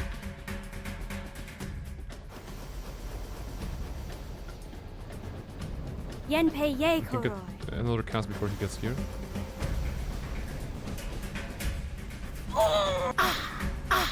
Come on. Oh! Wait. Yeah, I think it worked, right? Okay, dialogue. The faceless man collapses before you. Even as you stand victorious in this dream, you can sense your body lying unconscious on the fugue plane and feel your hunger ebbing, the dark presence growing weak. Don't you have some quicken to cast 2 spells instead of 1? No, I didn't choose quicken actually. You know, to be honest, in casual play and aside from this situation, I never felt that the quicken spell was necessary. Broken and bound, you can see faceless man for what he is, empty and confused, enslaved to a hunger that he does not understand yet cannot deny. Also, Sophia is back. Welcome in. In the dream, pillars rise about him, extensions of your will, which has conquered the very hunger of the wall. The faceless man is shackled, helpless. His fate is yours to decide. Concentrate upon the mask and call forth the red woman and the boy. You focus your will upon the mask, seeking those memories which are not yours, allowing them to drift into your conscious mind. And suddenly they take shape, seeming somehow more than they have been before. You have pursued us, faceless man, and we have hidden.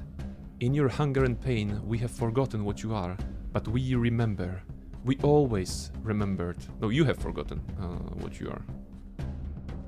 You're Akachi, my brother, who gave me my name. You're Akachi, my beloved, who kindled love in a heart that held none. And you are Akachi the betrayer, who turned against your god for the love, and died in the wall in my stead. Remember, my love, and be whole again. There you go, 5k XP. Level Come up this for this lady. Is she also going level 30 at this point? Silent spell? No. You know what? Let's give you something nice. Epic gate. Yeah, that's what we missed in this fight. Another epic gate. No, she's actually 29. In the Jergal wall. Play the goddamn game, 90. Play the game. I cannot answer your questions. I shall not answer your questions. Your questions shall not be answered.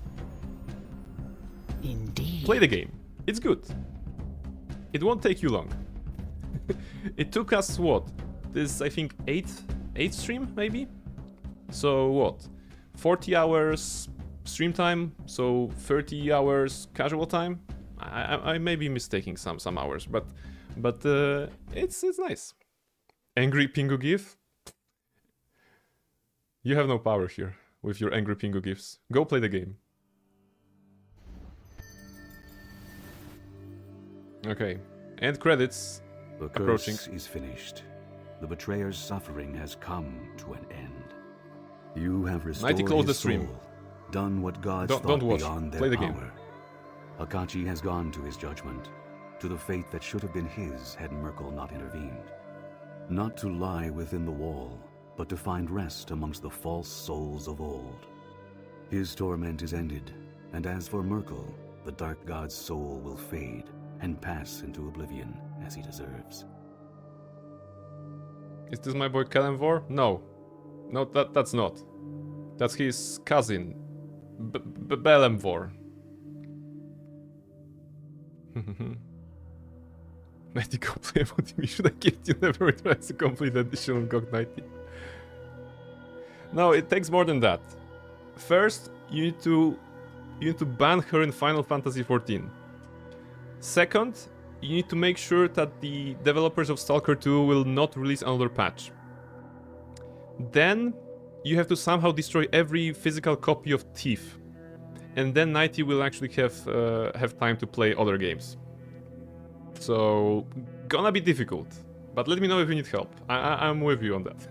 I'm with you on that. Looked like Belenvor? Absolutely, it was Belenvor. The lesser known cousin. Taking notes. Yes. I'm just spilling secrets how to make sure Nighty plays particular game. I can't destroy every physical copy of Thief. That would be lost too great. Well, then we're at an impasse, right? we cannot do anything. We cannot do anything here.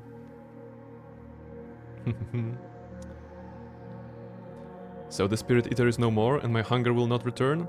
Akachi's hunger was born of emptiness, of all that was taken from him by the wall. You have restored his scattered essence, so he hungers no more. The chaos you sowed in my city will win you few friends amongst the gods. Deities of order will cast their eyes upon you as a symbol of all they oppose. For my part, I will pass no judgment upon you. I see in your crusade the hand of a dead god and the desperation of a forsaken soul trying to save the one she loved. And the good you have done redeems much. You know what? I know this is just a line in the game, but it is such a payoff for this entire playthrough. Again, remember, we played the base game and we played MOTB on the same character, Barnabella, who started as a neutral character. Throughout the base game, she became chaotic evil, because I was making evil choices consciously. I wanted to play this kind of an evil character because we were a necromancer. And throughout MOTB, I was doing the good things so that I can redeem the character. And this guy, Belenvor, telling us that the good you have done redeems much. This is such a cherry on top, the perfection. This is the narrative perfection that wraps up the entire arc of Barnabella. I love it. I love it that this particular line here is at the very end of the game, and this particular dude, again, Belenvor, he's telling us that we have done well. This is basically a thumbs up that we're getting from the guy that owns this place, right? So this is super cool. This is super cool towards Barnabella. Like, highly recommended. Play MOTB as a redemption arc because it's so fun. It doesn't change much, but the story that we tell throughout RPGs is something very, very precious, right? I'm gonna touch upon that on the Wednesday stream when I'm gonna be telling about how we're creating Jingliu and what was the logic of creating particular character in another game. But the stories that we tell throughout RPGs are also important part of the story that is being given to us. Maybe even more important, right? Of course, the writers and the developers are presenting us with a story, with choices, with narrative, with tale, basically, of our hero or protagonist, for lack of a better word. But something we give into that is something very special. No, not many genres do that, right? A shooter game will not allow you for this kind of a role play, right? I think that's where we go back to the basics. This is the role-playing game. Allows us to play a role, not only through the character, not only through the stats, through the spells, through the skills that we use, but also through our decisions that are being made and our reactions to those decisions, you know? Sometimes certain lines of dialogue will resonate differently with different players, and that's great, right? Because we can share in this experience, but also get something unique for ourselves if we only approach this with a really, really good stuff. So RPGs, best game genre ever for me, and you know, TTRPGs allow the same without the explosions and fireworks, of course. Or with them, but in the mindscape, right, rather than on the screen. So yes, Sotka Belly, yes, she's there. She's there. I can do a highlight. There you go. There you go. Whoop. There you go. She's very chill. Now that you know you meet him in MOTB, you need to play it. I will. We made some progress. Okay, we made some progress. That's very good. She might be cute, but don't change the subject. Exactly. That's the power of RPG. Absolutely. That's the power of RPG. And the good you have done redeems much. Actually, you have 12. A screenshot. This is a screenshot worthy moment. Fantastic. Above all else, your struggle has won you freedom. From the shard in your chest, and from the ravening presence in your soul. How you spend your newfound coin, and whom you spend it with, that is yours to decide. Now that Akachi is at peace, I feel free of this obligation, this voice inside me driving me to complete the Founder's work. For the first time, my life feels like it's my own. It's not yet time to return to the Academy. I've grown far too fond of traveling with you, and we have countless journeys ahead of us. What your god said about newfound coin. I have several ideas on how best to spend it. Spiritual currency, you see, comes with many advantages. And 90, if you need more reasons to play this game, this is the I can fix him boy. Right? For sure. He's not evil, but he's not good. You can fix him. You can fix him for sure. For sure. There are sacred glades of Rashomon where ones who have accomplished what we have done may be indulged in the spirit world. Honored, as it were. Celebrated, most assuredly. Of course, for that, you would have to endure my company a while longer. But I promise you will find it to your liking. We have done more than I dared hope. You have reversed the act of a god. The crusade, your crusade, is a great victory. It may seem a symbol, but symbols, like Akachi in the First Crusade, such symbols lend strength to others. It has given me strength. You have shown me beyond a shadow of doubt that this wall can be ended, removed from the plains, and I shall live to see it fall. I was right to place my trust in you. By your will, my oath is fulfilled, and you are whole again. You have reminded me what it's like to be alive, to struggle, and feel the call of wanderlust. Where are we headed next, little one? Aww, that's such a nice sentiment. My realm lies at the center of all things. You cannot remain here, but infinite doors are open to you. Return to the Prime if you like, or set your eyes towards some other plane. Yeah. Wherever you Lead go, us to mortal, Sigil. may your road be one of your own choosing. And so you turned your back on my gray city, and chose a path that led you far from my realm. In the long years that followed, you walked many roads, across many plains, and I do not know them all. For some worlds beyond the realms are closed, even to my eyes. But your name emerged time and again in the tales of valor that swirled in your wake. With Akachi's end, the Founder surrendered to death, and her soul passed to Sophia. With it came the knowledge of a dozen lifetimes, and the collected wisdom of all her fragments. In the tales of your journeys, Sophia had parts yet to play, the able counselor, the devoted ally, before returning at last to the academy that she had loved, only to find it in the hands of rival wizards. Oh, come on. She could take it off. Sophia rallied those who had been loyal to her mother, and many yet remained. With the magic of the founder at her call, she drove her rivals from the academy and took her mother's place as headmistress. Nice. Good ending. The Academy of Shapers and Binders remains an anomaly amongst the Red Wizards, a school where magic is studied for its own sake, where those who plot against their fellow wizards are cast out, and slavery has no place. It is a quiet but increasingly powerful force for change in the nation of Thay. Gan of Dreams remained at your side, his name linked forever with your own. He became perhaps your most loyal companion of all, accepting every new challenge with a wry smile and the cost of wit. Gan had made his The music in this, the music. There's a subtle main theme. If you can hear that.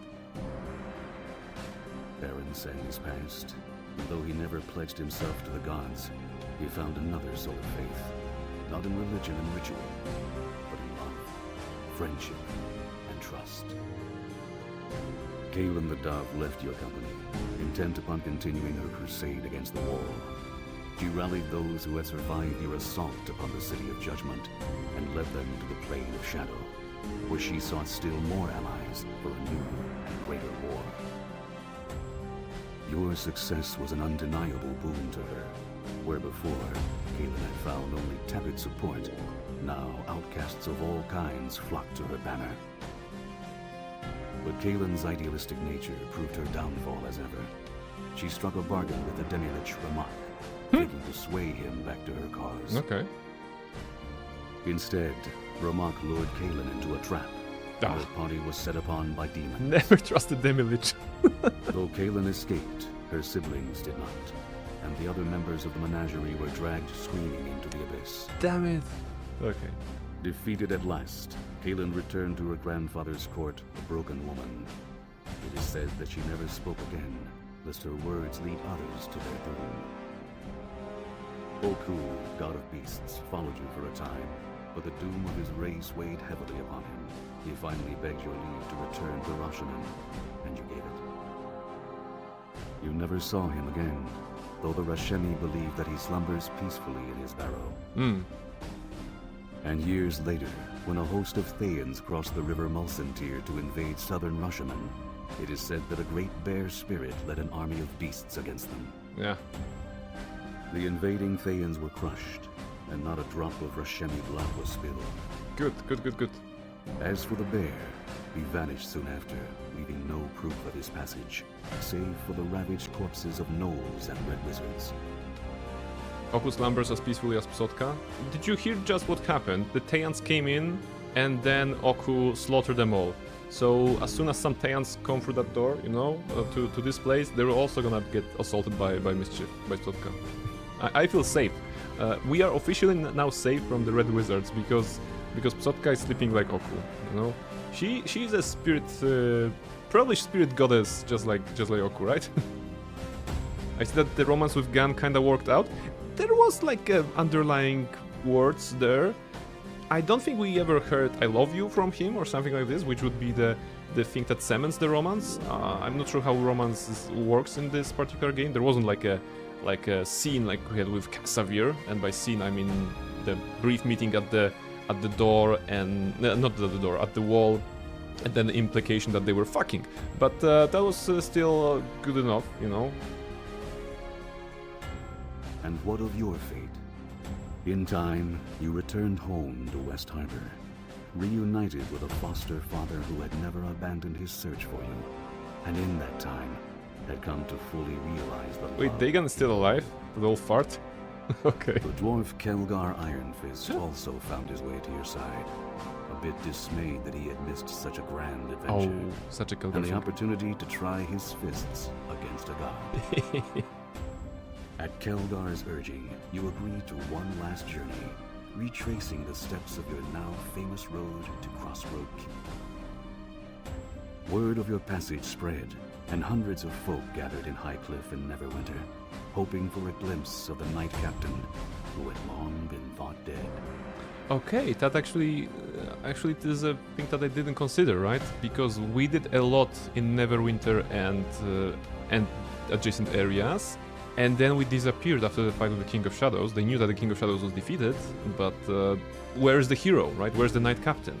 And then we kind of come back after some time and be like, hey, I'm sorry I'm late, so is there a celebration to our winnings or what?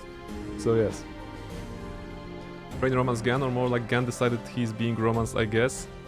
Yeah, I don't think I asked him if he's single, and I don't think he asked me if I'm single, technically, but that's Gan for you, right? Gan doesn't ask, Gan does, basically. When you finally arrived at the keep, you were plied with drinks and song, and welcomed as heroes. Alright. Old friends had gathered to await your return. Bevel Starling, Aldanon the Sage, and others who yet lived. Whether you would settle there and reclaim the mantle of Knight Captain, or depart once again to seek a greater legacy still, that story is yet to be told.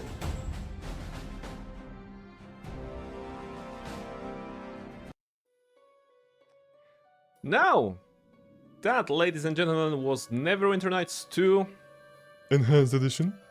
Mask of the Betrayer. First time playing the expansion and really liking it, you know. I'm very happy that we played this game. I'm very happy that I could bring this to you. It was really nice, you know. It felt like a genuine continuation to the original plot from the base game. It was really strongly connected to the events of the base game. Some of the items, characters, you know, that were, you know, prevalent throughout the base game. But at the same time, it brought a lot of new stuff, new stakes, new planes, new teams, new companions. Right? It is not easy to create something that feels like a continuation if you slap a different party of characters and a different realm altogether, different team. Right? It would be easy to make a DLC in Neverwinter, for example, because we have visited Neverwinter in the base game. Right? Super easy, barely an inconvenience. And it would feel like very connected. There is a risk that if you're putting your adventure in other place, also plane at some point, with a different story, with a totally new band of characters, it can feel disjointed, right? I'm happy to say that it didn't. You know, it didn't feel disjointed at all. There were a couple of moments that really made it sure that this is the hero that started at West Harbor on level 1, basically doing some silly quest during a country fair of sorts. You know, there was like this festival of some sorts, right? That's the prologue kind of the game. And throughout that there was an adventure, of course, and then this adventure that actually feels really connected, which is very good, you know.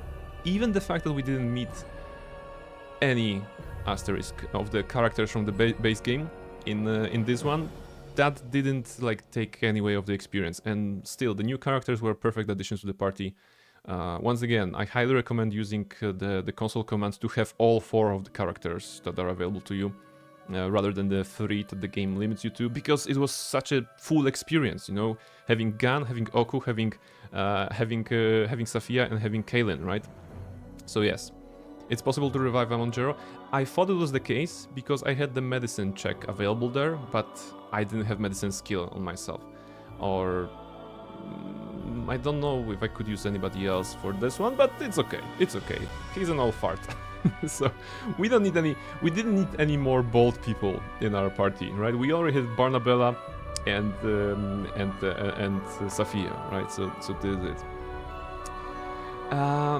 So yes, very good, very good expansion, I would say, because it built upon what the original provided us with, and provided enough new things to enjoy. There is the ending of Act 2 definitely binds it all together. A lot of things are not clear as you go through that in Act 1 in particular, and some journeys that you make may not be very very, very overt in what the actual goal is, but it was the story that was told at a good pace, I think, and with some revelations along the way, with some really high stakes and really high value lore towards the end in particular. So yes, so highly recommend this one. You know, it is very important for me because we visited the Astral, right?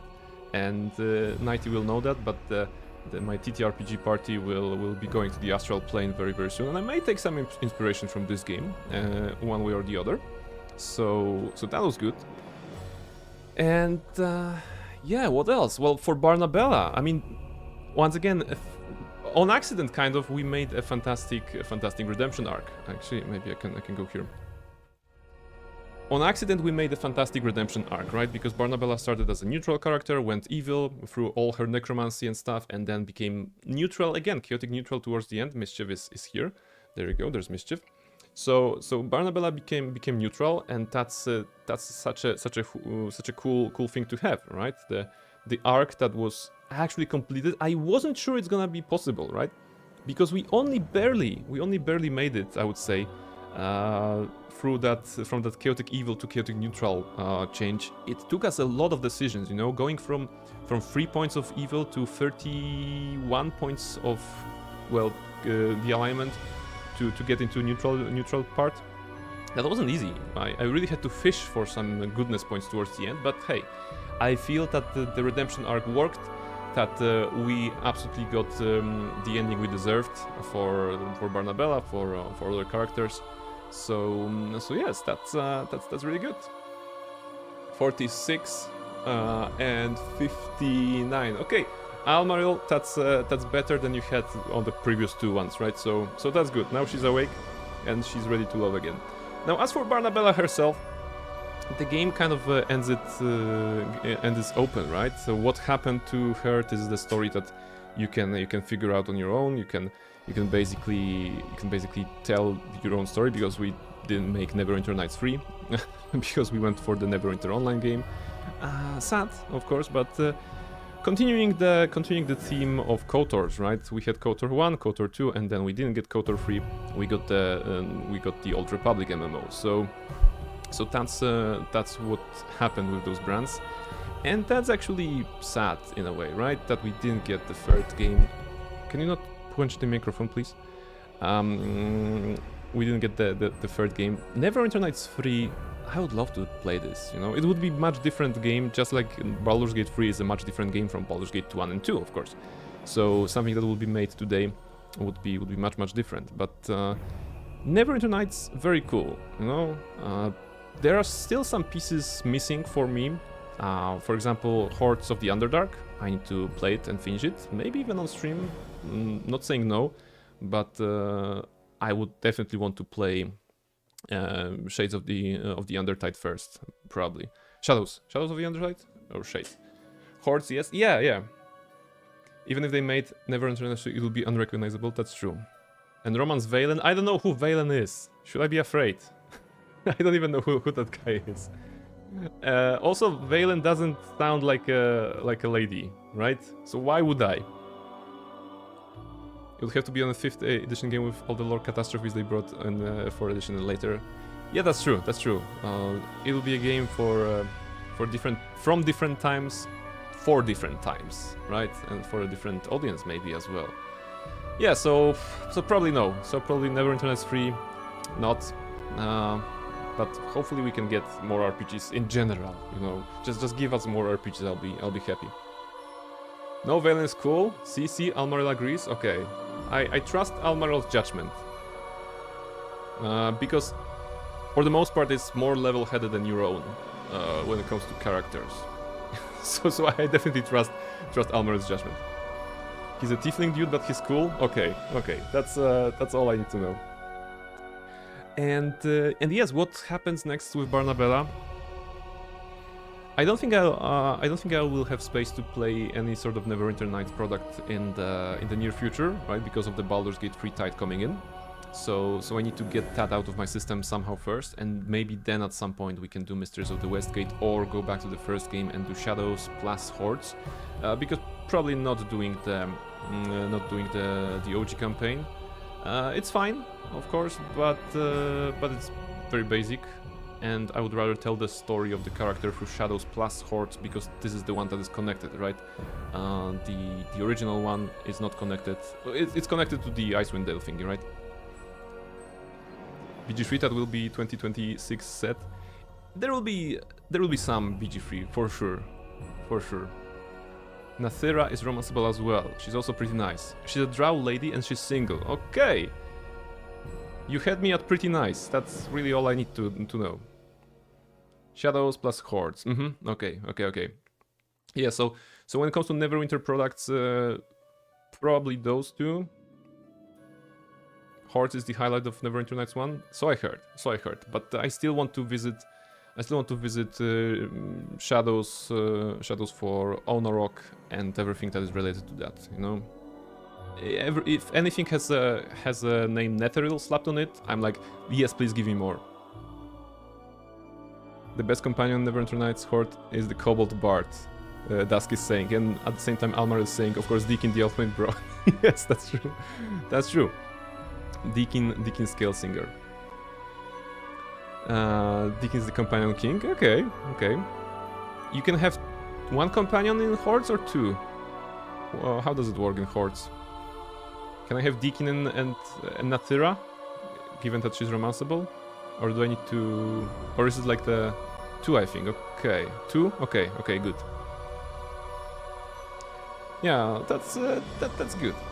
And of course, from Neverwinter Nights 2, we have Mysteries of the Westgate as a short experience that I may try, because I'm not expecting anything or feeling anything towards that. Like you already said, smaller budget or non-existent budget, and very, very, different in scale, probably.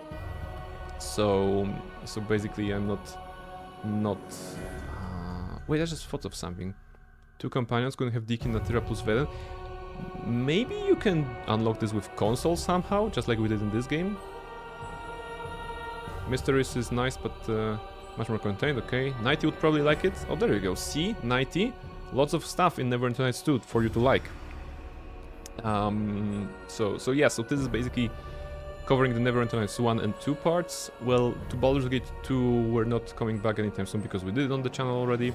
BG3 I already mentioned. BG1, I don't know, not feeling super strong, but maybe at some point we may go that way. It is a recurring theme on this channel that we start with the sequels and then go back, right? We started with KOTOR 2 and only then we played KOTOR 1. We started with BG3 technically and only then went to BG2. We started with Neverwinter Nights 2 base game, went for the DLC, and maybe we're gonna go for the Hordes of the Underdark at some point. So yes, I think that's gonna be this. It's Neverwinter Nights 1, so you can do pretty much anything with it. That's good, you know? And there's also Star Wars here in this one, but it is a sandbox kind of a campaign, and very, very different, and maybe not that exciting, I don't know. I never finished it, but I played a fair share of it, and I don't remember a lot, so that says something, I think. When it comes to Storm of Zephyr, I really like the fact that you can create a party, though. That was fantastic. So yes, so I guess this is it, you know. Once again, I'm absolutely touched and enamored, and I love it that the redemption story worked for Barnabella.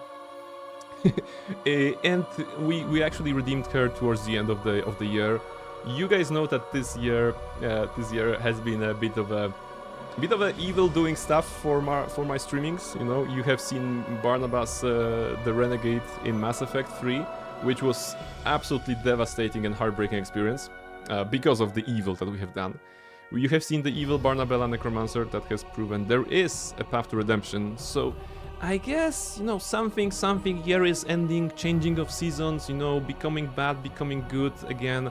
I guess it all works with a team, you know, Christmas also, holiday season, being good to people and sharing the goodness with others, it's all like coming in together, you know. I'm really liking the outcome of everything that has happened within the gaming, and of course more of that to come. Again, I suppose we will start the 2026 strong on the like good guys stuff. With BG3 doesn't really matter. With the solo run, depending on what kind of character we're gonna be playing, we're gonna be try to play true to the character, right? So it may not be good or bad. Like, let's say we have let's say you guys vote for Astarion, right? He's not a good guy. He's opportunistic and a bit slimy, right? But that's how his character is being made. So if I were to play him as solo, I would definitely try to be like, I don't care about your fate. I only care if I'm gonna come on top, right? That's gonna be the vibe. Whereas if Carla would be the lead, of course, soldier, we're gonna kick their butts and we're gonna save those tieflings because, you know, bros are all over and we have to do that. So I'm not sure if the BG3 playthrough will be essentially good or bad. It's gonna be true to the character, unless we're gonna do custom. Then we're gonna, I guess, discover together what kind of character we're gonna be playing. So yes, once again, on Discord there's a suggestion channel and there's a poll that I just now realized I should probably pin. You know, I'm gonna do it right now so that I don't forget. And the poll is probably it's gonna be working till what, tomorrow? I think that's what I set it up to. Give me a moment, please. Can I pin this message? There you go. Pin message. Okay, there you go. Hey, 10 votes. Thank you very much for whoever voted today, because there was 9 in the morning. So yes. You forgot to add 5 facts while talking to Scarla? That's true. That's true. Suggestion channel, you're in trouble now? No worries. If you have any game recommendation, you know, this is what the channel is for game recommendations, or for like stream channel recommendations, point redeems, commands, you know, stuff like this. So yes. MOTB is honestly amazing. It's telling a great story while fully using the setting and lore it is set in. That's true. That's true. This is something that I enjoyed. You know, there's definitely a lot of good lore. You know, and the old RPGs, you know, Neverwinter, of course, they also provide the lore in form of reading the item descriptions. You know, I did not read all the item descriptions because I still want to have my voice working at the end of the stream. But there was a lot of good reading in those old games, and you know, you can spend a lot in this game. Half as welcome in. Unpopular opinion, but I really enjoyed Storm of Zephyr. Tried to introduce some cool new concepts. Didn't hit the note, but I appreciate the ambition. I played it once, and I absolutely adored the idea of creating your own party. That was the strong point for me. And I don't remember the plot that much. I remember traveling across the land. I remember random encounters happening, you know, which at some point I felt it was like too much. And at the same point, at some moment, I felt lost, I think. But keep in mind that was, you know, about 80 years ago when I was 12 or something. So I may have been lost because I didn't know gaming that much when I first played Storm of Zephyr. Or I didn't know RPG gaming that much, I would say. So that's the case, maybe. I couldn't just, you know, go through it because I got stuck at some point, I think. Yeah, I'm remembering it like through this. But again, creating the party is something that I really enjoy. You like creating your own party? Icewind Dale 2 is the game for... Yeah, but this Icewind Dale 2, it is 3rd edition? Or is it still AD&D? I think Icewind Dale 2 was 3rd edition, if I'm not mistaken. You can do it in BG1, BG2 Pillars of Eternity. Okay, 3rd edition. That's good. The Overworld map just gave me so many ideas for what could be. Ah, there we go. There we go. Yeah, so... At some point, Storm of Zephyr. Well, you know, we have time, right? I'm not going anywhere in 2026 or probably beyond, so we're gonna be playing some RPGs. We're gonna be playing some RPGs, new ones, old ones, some other games as well, of course. But RPGs are really special to me, and I hope it shows. You know, I hope by finishing Neverwinter Nights 2, I'm building up my credibility as a RPG streamer and actually somebody who can dive deep into the story storytelling and just appreciate those maybe little moments, you know, of writing. Maybe a single sentence that is wrapping the things up together. I really enjoy just fishing out those moments and sharing them on stream, because, you know, a single line and I can comment on that like 5 minutes, 10 minutes, or just keep yapping. So it is doable. Do you have any thoughts on what your BG3 main is going to be? So have us our current approach, and the current approach for the BG3 is that I have finished the game twice already, once on stream. My first run ever was a Tiefling Warlock. That was a lore. Sorry, not Tiefling Warlock. Wait, was it? No, it was a Tiefling Bard. Sorry, it was a Tiefling Bard. I played in Warlock in early access. That's why I confused it. So I played in the Warlock in early access. My first playthrough was Tiefling Bard. My second playthrough, that was the Honor mode on stream. It was a combination of Bard and Paladin, you know, for all those smites. And the solo run, I don't know who will I play. So this is why on Discord there is a poll for that, right? So let me just bring it up again here. Here. So on Discord, that is of course available here. There you go. There is a suggestion, and I'm taking suggestions who to play in Honor mode. It's gonna be solo Honor mode, that's for sure. And the idea is that I will choose one of those characters depending on your suggestions, and I will absolutely, you know, focus on combat stuff, because, well, we checked all the dialogues, we checked all the items before. It's the matter of doing the combat as solo character and just trying to challenge myself this way. So it's gonna be a run that will be, you know, very, very combat oriented. As for the class, I will be respecting the character probably, maybe a couple of times, because, you know, having a light cleric in Act 2 is really useful. And for some encounters, some moments, even in the game, even a single cutscene that is calling for a specific check. Githyanki Crash, there is a certain machine in Githyanki Crash that you really want to succeed a couple of checks in. I'm gonna definitely respect the Paladin there to have that +4 or +5 even. +4 at that time. Aura of courage to saving throws, right? So there's gonna be a lot of stuff. But the main character, like the main build, I think I kind of want to avoid Assassin, Gloomstalker, so I kind of want to avoid the classic approach of Stealth Archer that we know from Skyrim and 10,000s of games already. I'm thinking maybe a spellcaster of some sort. Again, spellcasting makes the game easier because of scrolls, and if we can buy all of them, and we can because we're gonna be exploiting some gold, I think we can. Yeah, I mean, we're gonna figure something out. We're gonna figure something out along the way, I believe.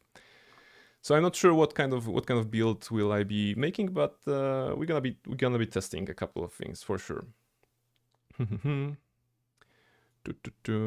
Where's the music? Ah, there we go. Some Neverwinter Nights music still in the background. The popular choice for BG1-2 solo runs is Fighter Thief multi-class.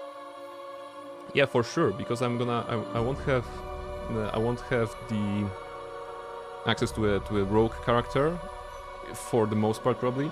I still want to have access to sleight of hand to open the chests and disarm traps. That's actually very golden in BG3, that allows you to interact with those objects without any proper training. You just have to have the skill. So be that a bard, be that someone with the urchin or criminal background, you can have the sleight of hand and you can open everything, or disarm everything. So that's gonna be relevant on solo play. Yeah, so there's probably a good area of classes. No, don't touch this. Don't touch my Magic the Gathering cards. I need them. Wait, I just do it before she throws it behind the desk. There you go. Gonna go for a walk. Thanks for the stream, peace. Thank you very much, Naki, for joining in. Always a pleasure. Always a pleasure. Thanks for the chat, and don't touch this. God, I'm sorry, it's my cat again. I have a stack of cards that I want to use to improve a deck, and she's like, no, those aren't the cards, and she's like, yeah, messing around with them. Can you not, please? There you go. Okay. Where was I? Yes, thank you very much, Naki, for joining. And yeah, have us the BG3 will be probably a very flexible run. It's all about encounters, right? If there's an encounter that will require radiant damage, I will without hesitation change to light cleric, for example. If there's an encounter that will just be with a lot of enemies, I will be trying to do something that has huge AoE capabilities. Depending on the level, depending on the encounter, I think I will settle for something universal, something that will allow me to be a face of the party, of the face of myself, basically. So maybe something charisma related, so that I can always have access to persuasion or intimidation or deception, which would lead us to either warlock or bard or sorcerer, or probably not paladin, because we played a little of paladin. Yeah, it's gonna be decided basically on Friday, right? I think, but also depending on what you guys gonna choose during the poll, which is available for about 40 hours still. Kensai Thief to get around literally every drawback. Yeah, I never. My experiences with BG2 only is the paladin. That's the only thing I played, and I only played once. So I wouldn't know. Are you gonna stream on the 31st or 1st? I'm gonna stream on the 31st, right? So on the 7 p.m. my time, on the New Year's Eve, I'm gonna start the stream. We're gonna have a countdown somewhere here on the screen, showing how many hours it is to New Year's by my time zone.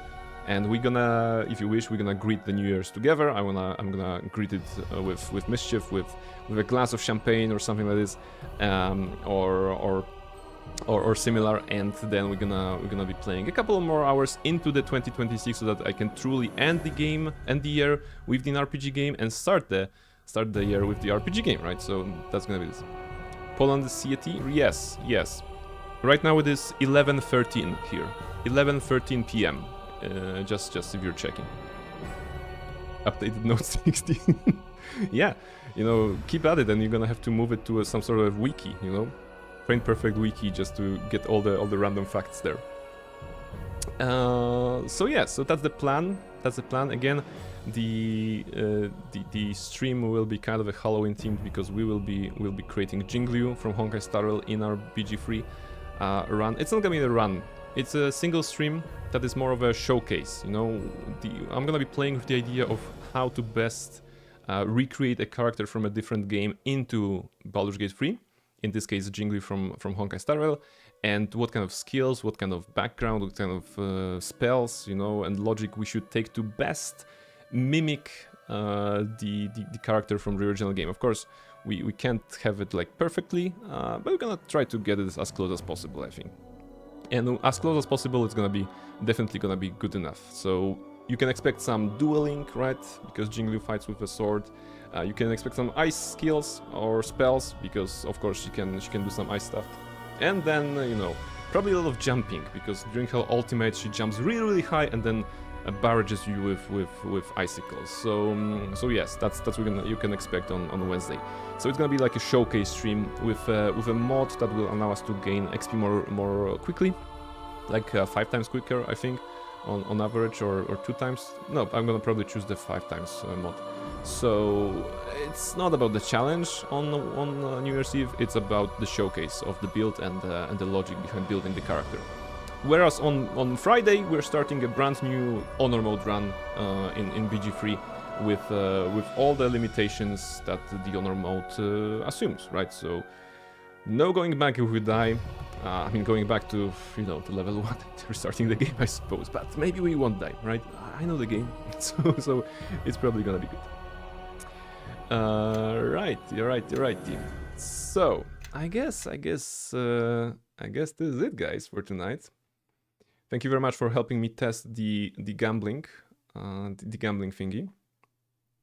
It was a pleasure to introduce this particular redeem.